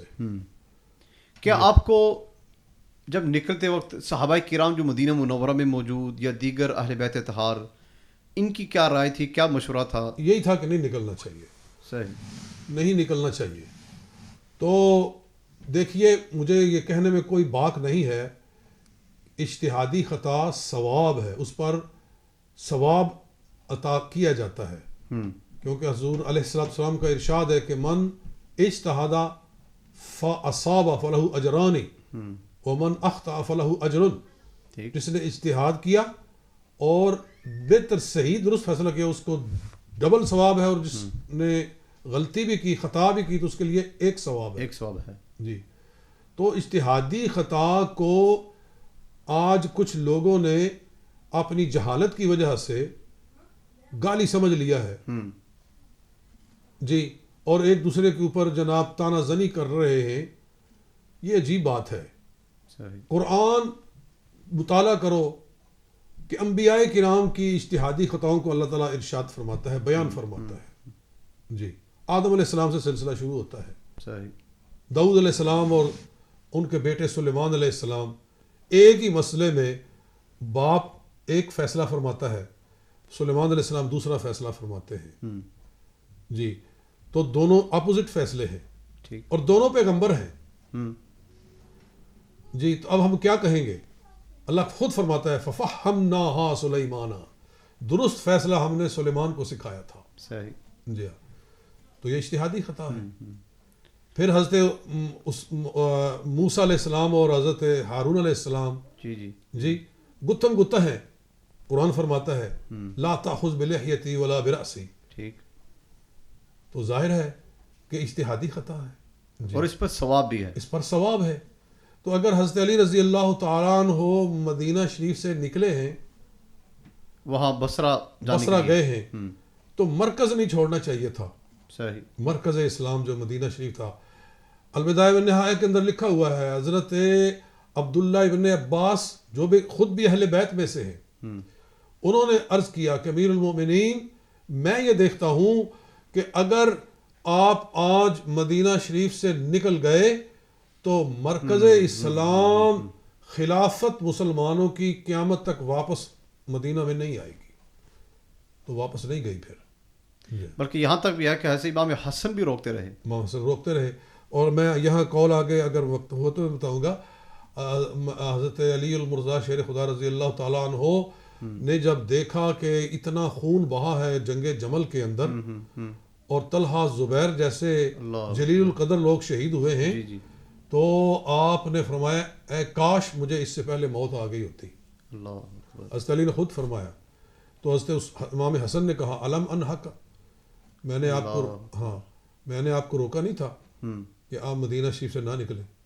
جی, یعنی کہ اہل بیت طہار کے ہی نمایاں افراد بھی منع فرما رہے ہیں کہ نکلا نہ جائے, بلکہ یہاں مدینہ منورہ میں ہی رہے. لیکن میں کہتا ہوں نا, وہ نیک نیتی کے ساتھ نکلے. صحیح. وہ مسلمانوں میں آپس میں جنگ شروع ہو گئی تھی. جی, تو یہ رائے تھی ان کی کہ بھئی میں جا کر اس جنگ کو روکوں. تو وہ تو نیک نیتی کے ساتھ نکلے, ثواب ہوا ان کو. صحیح. جی, کوئی اعتراض نہیں ہے, نعوذ باللہ من ذالک. لیکن بہرحال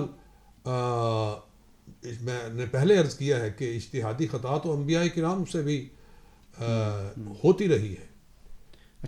جب آپ پہنچے ہیں بصرہ, تو کیا حضرت طلحہ اور حضرت زبیر سے ملاقات ہوئی نہ ہوئی؟ کیا میٹنگ ہوئی, کیا بات ہوئی ان سے؟ ملاقات ہوئی, ان کو بلایا, مل کر بیٹھے, کہا کہ بھئی تم لوگ کیوں آئے ہو؟ کہا کہ قاتلان عثمان کو کیفر کردار تک پہنچانے کے لیے آئے ہیں. ٹھیک. تو حضرت جناب مولا مرتضیٰ نے فرمایا کہ میں بھی انہی کو قتل کرنا چاہتا ہوں, میں بھی ان کو پکڑنا چاہتا ہوں. ہمیں مل کر پکڑنا چاہیے, الگ الگ نہیں کہ آپ اپنی جگہ پر اس طرح لڑائی کر رہے ہیں اور مجھ سے پوچھا ہی نہیں ہے. یعنی اگر دیکھا جائے تو اس طرح سے کر کے ایک اجتہادی خطا ادھر سے بھی ہوئی. صحیح. اور یہ وہ دو ہیں کہ دونوں نے ابھی بیعت بھی کی ہے, علی رضی اللہ تعالیٰ عنہ بیعت کی ہے, اور اگر نکلے ہیں تو وہ بھی نیک نیتی کے ساتھ نکلے ہیں. صحیح. جی ہاں. تو کہنے لگے کہ بس یہ مسئلہ ہے. آپ فرمایا کہ میں بھی یہی چاہتا ہوں.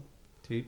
کہنے لگے کہ پھر آپ اس طرح اکیلے نہ لڑیں, بلکہ ہمیں مل کر آپس میں بیٹھ کر متحدہ قوت بنا کے ان کو پکڑنا چاہیے. ٹھیک.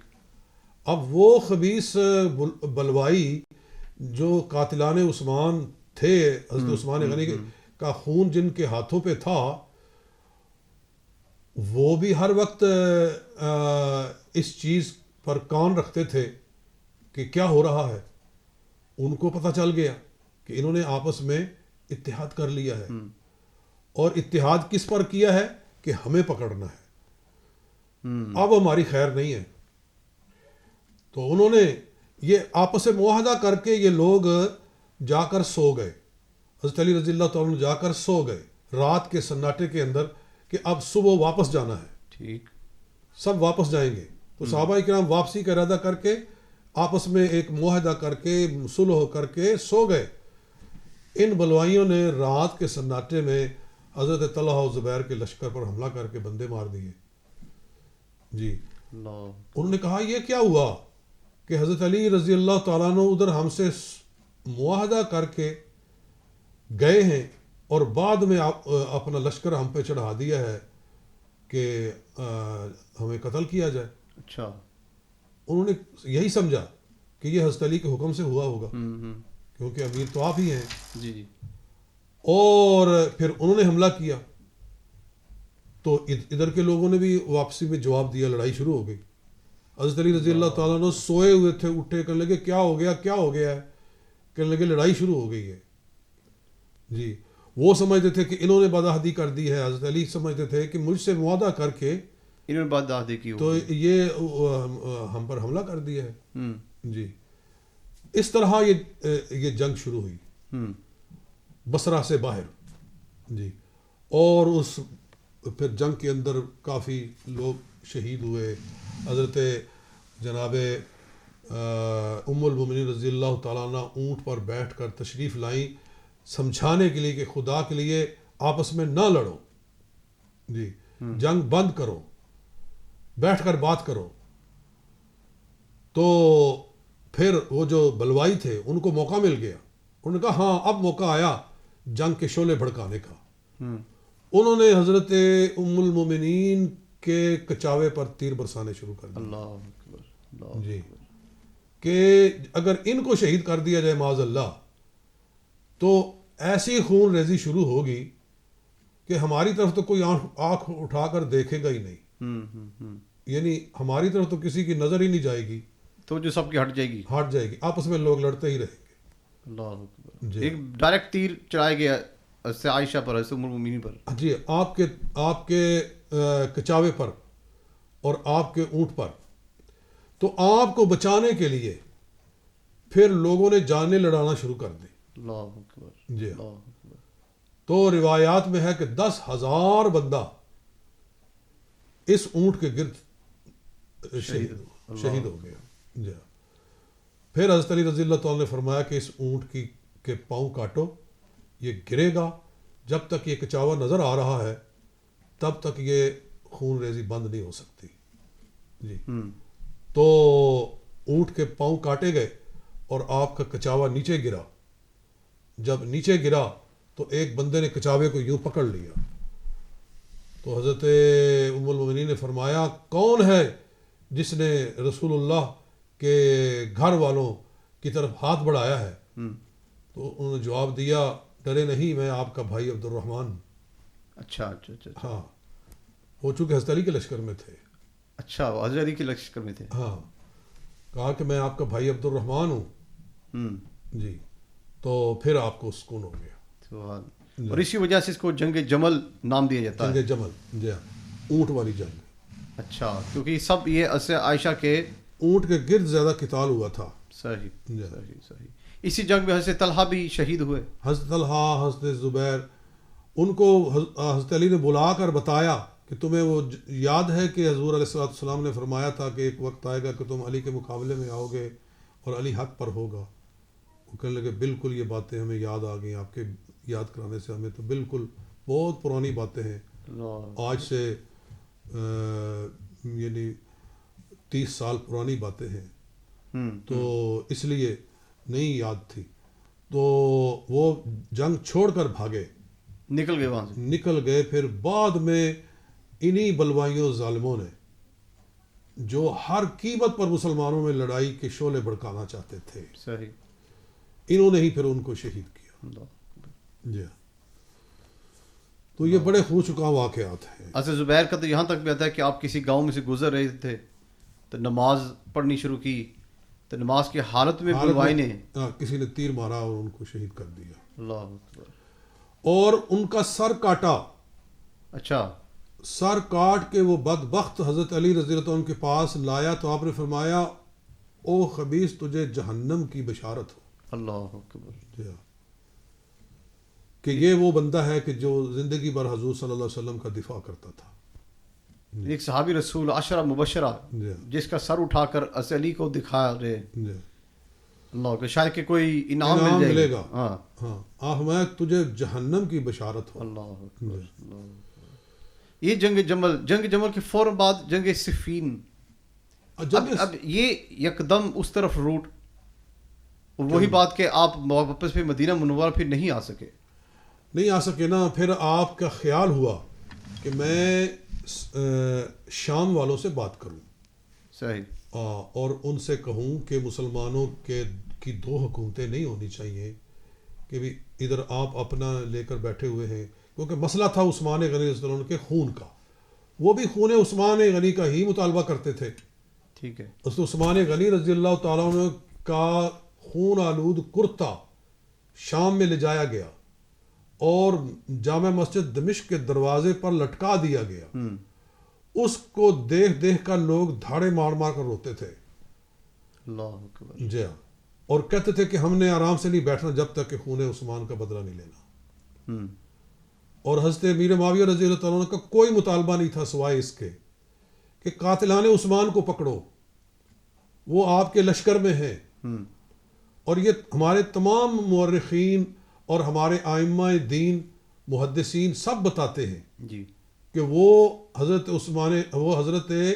مولا علی المرتضیٰ کے لشکر میں تھے. جی ہاں, لیکن مسلمان آپس میں متفق ہو ہی نہیں سکے, اتنی قوت جمع ہوئی نہیں کہ ان کو پکڑا جا سکے ان کی شرارت کی وجہ سے. جی, تو وہی بات تھی. جب ادھر سے فارغ ہوئے تو پھر کہا کہ بھئی وہ بھی یہی مطالبہ لے کر بیٹھے ہوئے ہیں, تو ان سے بات کی جائے. ان سے بات کی جائے ٹھیک کہ ہے. بھئی اس معاملے کو ختم کرو. لڑنا مقصود بالکل نہیں تھا, نہ کوئی لڑائی کے لیے گئے تھے. معاملے کو ختم کرنے کے لیے آپس میں گفتگو ہو, مصالحت ہو, اسی ارادے کے ساتھ گئے تھے. لیکن جو خدائی فیصلے ہوتے ہیں وہ پورے ہو کر رہتے ہیں. جو تقدیر میں لکھا ہوتا ہے کہ ہونا ہے یہ وہ ہوتا ہے, وہ ہو کر رہتا ہے. بہرحال وہاں پہلے آپس میں وفد آتے رہے, جاتے رہے, باتیں ہوتی رہیں. یہاں بھی تک بھی سنا کہ کئی ہفتے تک یہ وفود آپس میں ملاقاتی ہوتی رہیں. ہاں, لیکن آخر کار وہی ہوا کہ دونوں لشکر آمنے سامنے آ گئے. پھر بھی خیال یہی تھا کہ اس معاملے کو کسی نہ کسی طریقے سے ہٹایا جائے. صحیح. ایک جھڑپ ہوتی, پھر رک جاتے, پھر کئی ہفتے گزر جاتے, پھر کوئی ایسی بات ہوتی, پھر جھڑپ ہو جاتی. تو جھڑپیں ہوتی رہی حتیٰ کہ 6 مہینے اسی حالت میں گزرے. یعنی کہ یہ ٹینشن 6 ماہ تک چلتی رہی دونوں لشکروں کے درمیان میں. اور پھر آخر تحکیم پہ بات ختم ہوئی. ٹھیک, یعنی کہ حکم مان لیا جائے گا انسان کو. ہاں, تو پھر آپ نے حضرت ابو موسیٰ اشعری رضی اللہ تعالیٰ عنہ کو اپنا حکم بنایا اور امیر معاویہ رضی اللہ تعالیٰ عنہ نے حضرت عمرو بن العاص رضی اللہ تعالیٰ عنہ کو اپنا حکم بنایا اور کہا کہ اب یہ دونوں بیٹھ کر فیصلہ کریں گے تو اس کے مطابق پھر آگے چلا جائے گا, لہذا لشکر واپس چلے جائیں. ٹھیک. تو پھر لشکر واپس چلے گئے. صحیح. جی, تو پھر وہ تحکیم بھی جا کر آگے الجھ گئی, وہ پھر لمبا مسئلہ ہے. تو یہ ہوا کہ کہنے کی بات یہ ہے کہ جنگ بند ہو گئی, پھر دوبارہ پھر اکٹھے نہیں ہو سکے, آمنے سامنے نہیں آ سکے. قریباً 4 برس حضرت علی رضی اللہ تعالیٰ عنہ کی خلافت کا دور گزرا ہے. تو وہ کچھ اللہ کی طرف سے ایسے اسباب تھے کہ اس طرح کے حالات کی نظر ہو گیا.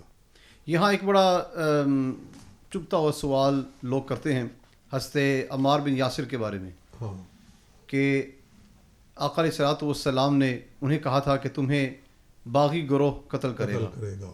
اور جب یہ جنگ صفین ہوتی ہے، ایک طرف حضرت علی ہیں، ایک طرف حضرت امیر معاویہ ہیں، تو انہی حالات میں ہی حضرت عمار بن یاسر شہید ہوئے ہیں. جی تو اس پر اہل سنت و جماعت کا موقف کیا ہے؟ دیکھیے اس حدیث کی پہلے وضاحت کرنی چاہیے. جی یا ویح عمار تقتلک الفئۃ الباغیۃ تدعوہم الی الجنۃ ویدعونک الی النار. ٹھیک. جی ہاں، کہ یہ بخاری مسلم کی حدیث ہے کہ افسوس عمار، تجھے ایک باغی گروہ قتل کرے گا، تو انہیں جنت کی طرف بلائے گا، وہ تجھے جہنم کی طرف بلائیں گے. جی صحیح. یہ حدیث ہے.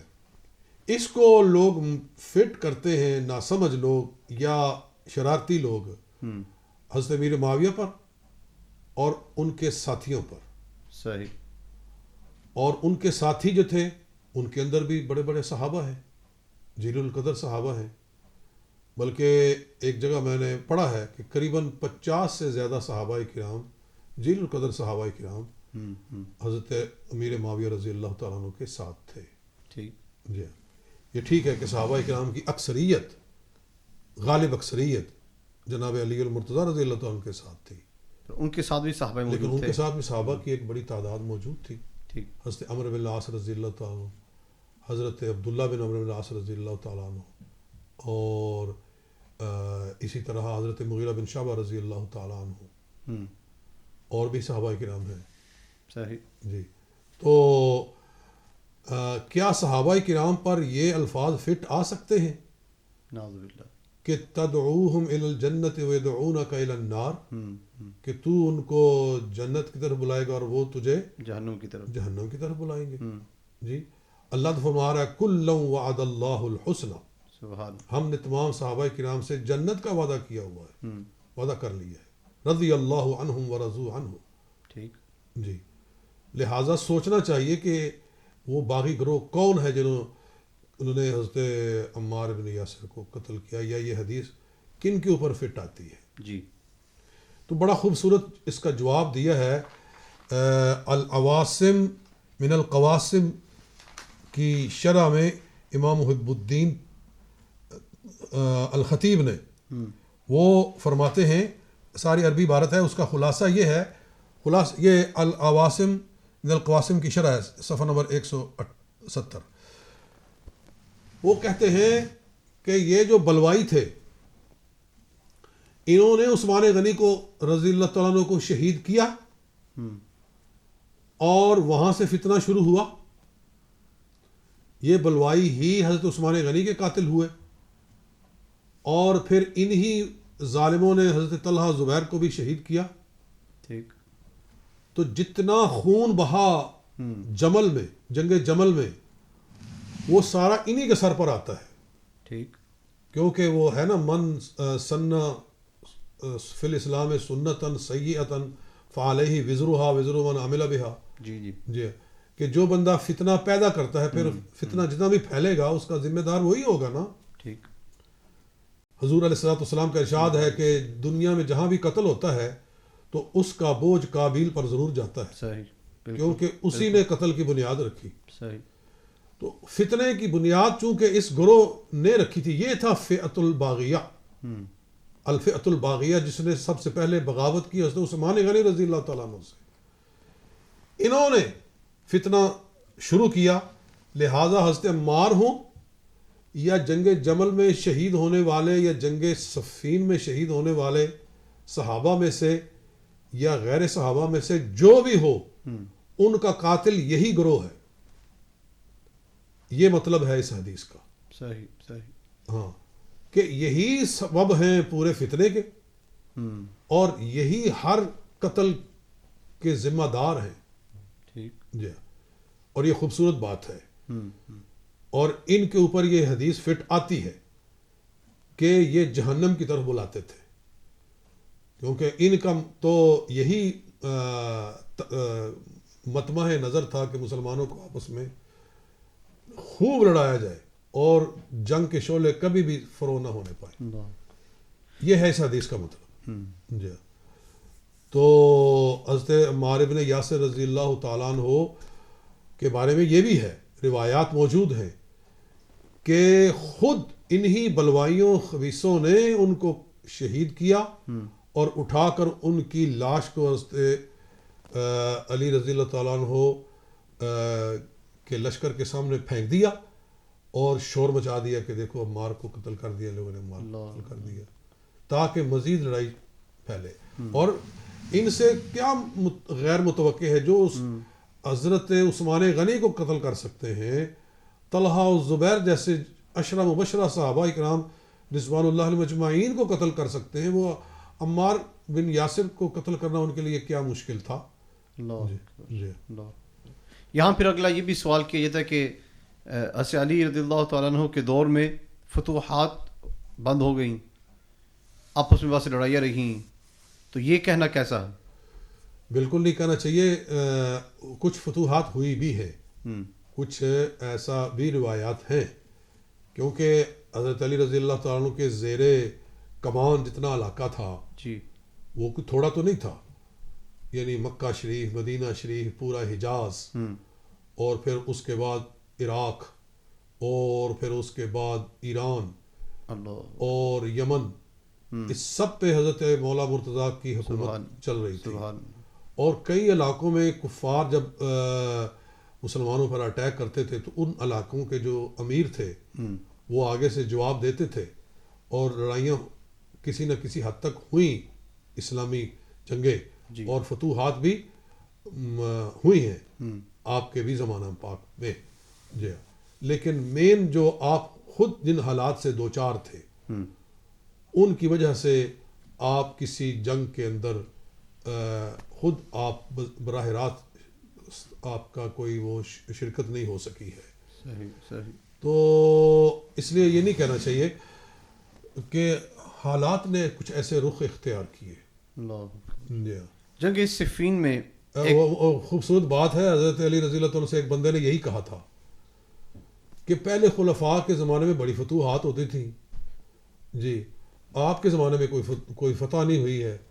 آپ نے فرمایا ان کے مشیر ہم تھے اور ہمارے مشیر تم جیسے لوگ ہیں. اللہ اکبر. اللہ اکبر. جی اس وقت وہاں فتوحات ہو رہی تھی. جنگ صفین میں ایک طرف سے مولا مشکل کشا ہیں، ایک طرف سے امیر معاویہ ہیں. درست کون ہے غلط کون ہے؟ دونوں طرف مسلمان ہیں، دونوں طرف صحابی ہیں. صحابی ہی صحابی کے خلاف تلوار اٹھاتا ہے. بس یہ مشاجرات صحابہ ہیں، ان کے اندر خاموشی رکھنی چاہیے. حدیثیں بھی ہیں ایسی کہ میرے صحابہ کے آپس کے اختلافات میں مت پڑو وگرنہ ایمان ضائع ہو سکتا ہے. ٹھیک. جی دونوں کی نیتیں صاف تھیں، دونوں اللہ سے ڈرنے والے تھے اور کسی کا کوئی ذاتی مفاد نہیں تھا. دیکھو البدایہ والنہایہ کے اندر موجود ہے ایک واقعہ کہ جب یہ آپس میں جنگ صفین ہو رہی تھی جی تو روم کے بادشاہ نے مدینہ شریف پر حملہ کرنے کا پروگرام بنایا.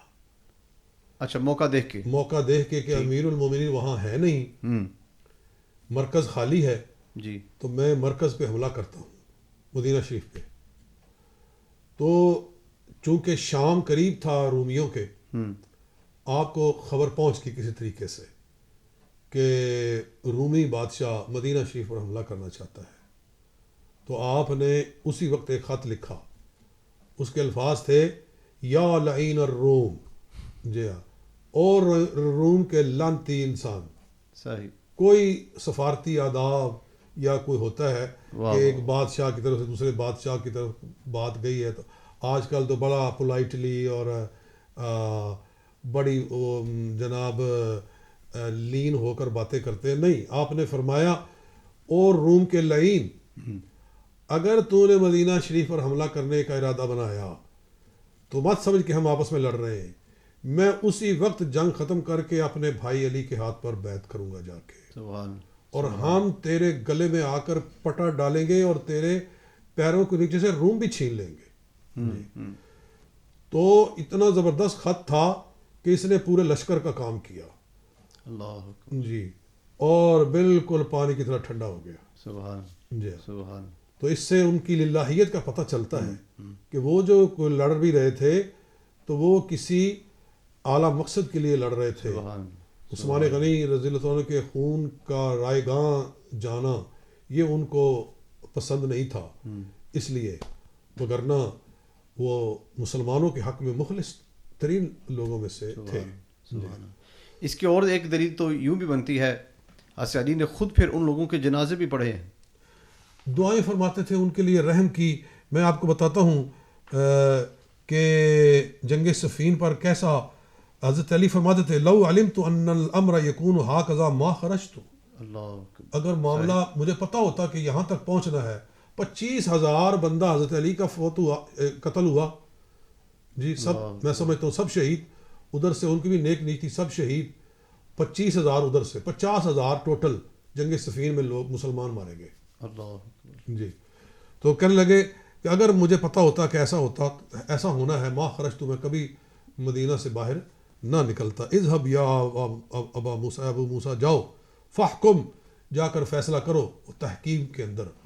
ولو خر عنقی، جی چاہے میری گردن جھک کیوں نہ جائے، میں گردن جھکانے کے لیے تیار ہوں. جی سبحان. یہ مصنف ابن ابی شیبہ کی یہ حدیث ہے. ٹھیک. جی تو پھر آپ فرماتے تھے قتلا یا وقتلا معاویہ فی الجنہ. جی سبحان. میرے مقتول اور معاویہ کے مقتولین سب جنتی ہیں. سبحان. جی یہ المعجم الکبیر للطبرانی جلد نمبر 19 صفحہ نمبر 307، یہ حدیث نمبر 688. یہ میں نے الحمدللہ بڑی تحقیق کے ساتھ، بڑی عرق ریزی کے ساتھ میں نے یہ ساری حدیثیں جمع کی ہیں. پورا واقعہ جنگ جمل کا بھی اور جنگ صفین کا بھی لکھا ہے. صحیح. اور پھر اس کے بعد جس طرح حضرت امیر معاویہ افسوس کیا کرتے تھے اللہ. اور جس طرح مولا علی المرتضیٰ افسوس کیا کرتے تھے، دونوں وہ سارا لکھا ہے. جی تو اس لیے ہم کسی پر بھی، اہل سنت کسی پر بھی اعتراض نہیں کرتے. ہر صحابی جنتی ہے، ہر صحابی مغفور ہے، اور ان کے دل صاف تھے. وَيُزَكِّيهِمْ جب اللہ فرما رہا ہے کہ سبحان. آپ ان کے دلوں کو صاف کرنے والے ہیں، سبحان. تو جن کا تزکیہ امام الانبیاء صلی اللہ علیہ وسلم نے فرمایا ہو، جی ان کے اوپر کیا اعتراض کیا جا سکتا ہے. صحیح صحیح. سبحان. پھر اس کے بعد اور بھی واقعات آتے ہیں، پر وقت کافی ہو چکا ہے. حضرت علی رضی اللہ تعالیٰ عنہ آپ کی شہادت کب ہوئی، جو آج 21 رمضان المبارک کی نسبت سے آج تذکرہ ہے؟ جی وہ یہ ہوا کہ جنگ نہروان کے اندر 3 جنگیں ہوئی ہیں. اس نے مولا مرتضیٰ شیر خدا رضی اللہ تعالیٰ عنہ کے دور میں ایک جنگ جمل، ایک جنگ صفین اور ایک جنگ نہروان.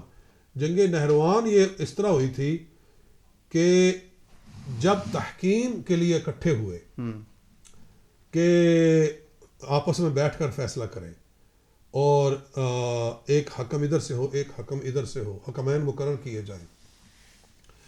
تو یہ لوگ جو حضرت علی رضی اللہ تعالیٰ عنہ کے لشکر میں تھے، جی یہ خون ریز لوگ، یہ الفئۃ الباغیہ، انہوں نے پھر یہ سمجھ لیا کہ اب تحکیم ہوگی، یہ آپس میں اکٹھے ہو جائیں گے اور پھر ہمیں پکڑا جائے گا. صحیح. جی ہاں، بات ہمارے ہی قتل پہ آ کے رکنی ہے. اچھا. جی ہاں، ان کو اپنی جان کے پھر لالے پڑ گئے. تو انہوں نے کہہ دیا کہ معاذ اللہ حکم مقرر کر کے معاویہ بھی کافر ہو گیا ہے اور علی بھی کافر ہو گیا ہے. اللہ اکبر. نعوذ باللہ من ذالک، دونوں کافر ہو گئے ہیں. اور قرآن کی آیت پڑھتے تھے کہ ان الحکم الا للہ. اچھا. جی ہاں، کہ حکم تو صرف اللہ کا ہوتا ہے، وہ انہوں نے اپنے بنائے ہوئے. انہوں نے اپنے حکم بنا دیے ہیں. ٹھیک. تو لہٰذا یہ کافر ہو گئے ہیں. گویا مسلمانوں پر کفر کا فتوے لگانا قرآن کی آیتوں کو دلیل بنا کے یہ ان خارجیوں کا، یہ انہی خارجیوں کا شروع کیا ہوا کام ہے. صحیح. آج مشرک بنایا جاتا ہے، جی یہ مشرک ہو گئے، یہ مشرک ہو گئے، مسلمانوں کو مشرک بناتے ہیں. تو بہرحال صحابہ کرام پر کفر کا فتویٰ لگا دیا کہ یہ اسلام سے نکل گئے ہیں. مقصد ان کا یہ تھا کہ یہ تحکیم نہ ہونے پائے، ٹھیک. یہ مسلمان آپس میں جمع نہ ہونے پائے. اللہ. حضرت علی نے رضی اللہ تعالیٰ عنہ نے ابن عباس رضی اللہ تعالیٰ عنہ کو فرمایا کہ جاؤ جا کر ان کو سمجھاؤ کہ یہ کیا بکواس ہے، جی یہ کیا کہہ رہے ہو. انہوں نے جا کر سمجھایا کہ قرآن کی آیت تم نے نہیں پڑھی کہ فَبْعَثُوا حَكَمًا مِّنْ أَهْلِهِ وَحَكَمًا مِّنْ أَهْلِهَا، کہ میاں بیوی کی لڑائی ہو جائے تو ایک حکم ادھر سے مقرر کرو، ایک حکم ادھر سے مقرر کرو. إِن يُرِيدَا إِصْلَاحًا يُوَفِّقِ اللَّهُ بَيْنَهُمَا. تو میاں بیوی کے جھگڑے کے لیے حکم مقرر کرنا جائز ہے. تو مسلمانوں کی اتنی بڑی جو ہے پاپولیشن کے درمیان میں اتحاد کے لیے کیوں نہ حکم مقرر کیا جائے. بہرحال وہ نہ کسی مسئلے پر آئے، پھر حضرت علی نے تلوار چلا دی. جی تو 4000 خارجی ایک رات کے اندر اڑ گئے. جی تو ان میں سے جو تھے چند ایک بچ کے بھاگے. ان میں سے ایک شخص تھا عبد الرحمن ابن ملجم، جس نے پھر حضرت علی رضی اللہ تعالیٰ عنہ کو شہید کیا، کیونکہ اس کا سارا خاندان جنگ نہروان کے اندر قتل ہو گیا. ٹھیک. جی تو اس نے کہا تھا کہ میں نے نہیں چھوڑنا ہے. تو وہ رات کو سیڑھیوں میں بیٹھا ہوا تھا. حضرت علی رضی اللہ تعالیٰ عنہ نے روزہ رکھا، آپ نے سحری کھائی اور آپ نماز پڑھانے کے لیے نیچے اترے، یعنی مسجد کے ساتھ وہ حجرہ تھا، اس میں آپ نے سحری فرمائی. ٹھیک. اور نماز فجر پڑھانے کے لیے آپ نیچے اتر رہے ہیں. جی. اور یہ مردود تلوار لے کر بیٹھا ہوا، خنجر لے کر بیٹھا ہوا تھا سیڑھیوں کے اندر، اندھیرے کے اندر، اور اس نے سیدھی تلوار ماری اور آپ کے یہاں لگی کھنپٹی کے اوپر، اور یہاں سے خون بہا اور آپ کا کرتا تر ہو گیا، داڑھی شریف تر ہو گئی. اور نبی اکرم صلی اللہ علیہ وسلم کی وہ بات پوری ہو گئی کہ حضور علیہ الصلوۃ والسلام نے فرمایا کہ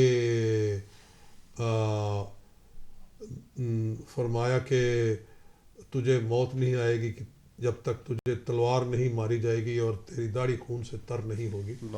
جی تو پھر بہرحال حضرت علی رضی اللہ تعالیٰ نے اپنے لیے کبھی کسی سے انتقام نہیں لیا.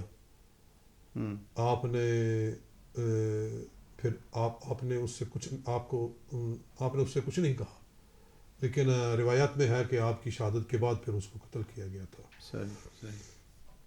تو یہ ہے آپ کی شہادت کا سبب، یعنی کہ پیدائش بھی کعبہ میں اور شہادت بھی مسجد میں. جی اللہ اکبر. جب جس کی زندگی ہی عبادت سے تعبیر ہو، جس کی نماز رہ جائے تو سورج لوٹ آئے، پھر اس کی شہادت ایسے ہی ہونی چاہیے تھی، ایسے ہی ان کو نصیب ہونی تھی.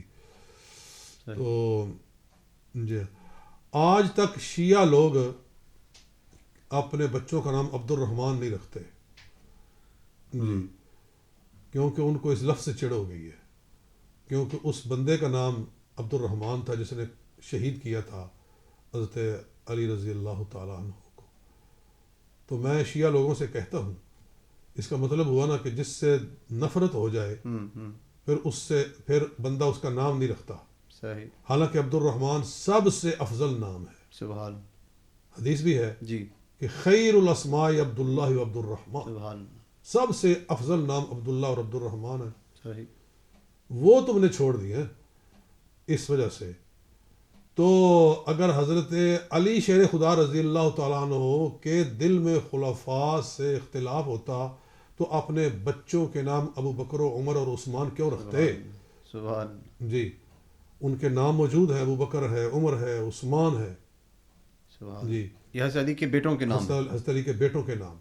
اور میں کئی دفعہ وہ حوالہ دکھا چکا ہوں اپنے خطبات کے اندر کہ جنگ کربلا کے اندر جب پہلا بندہ حضرت امام علی مقام کی طرف سے لڑائی کے لیے نکلا تھا تو اس کا نام ابو بکر تھا. سبحان.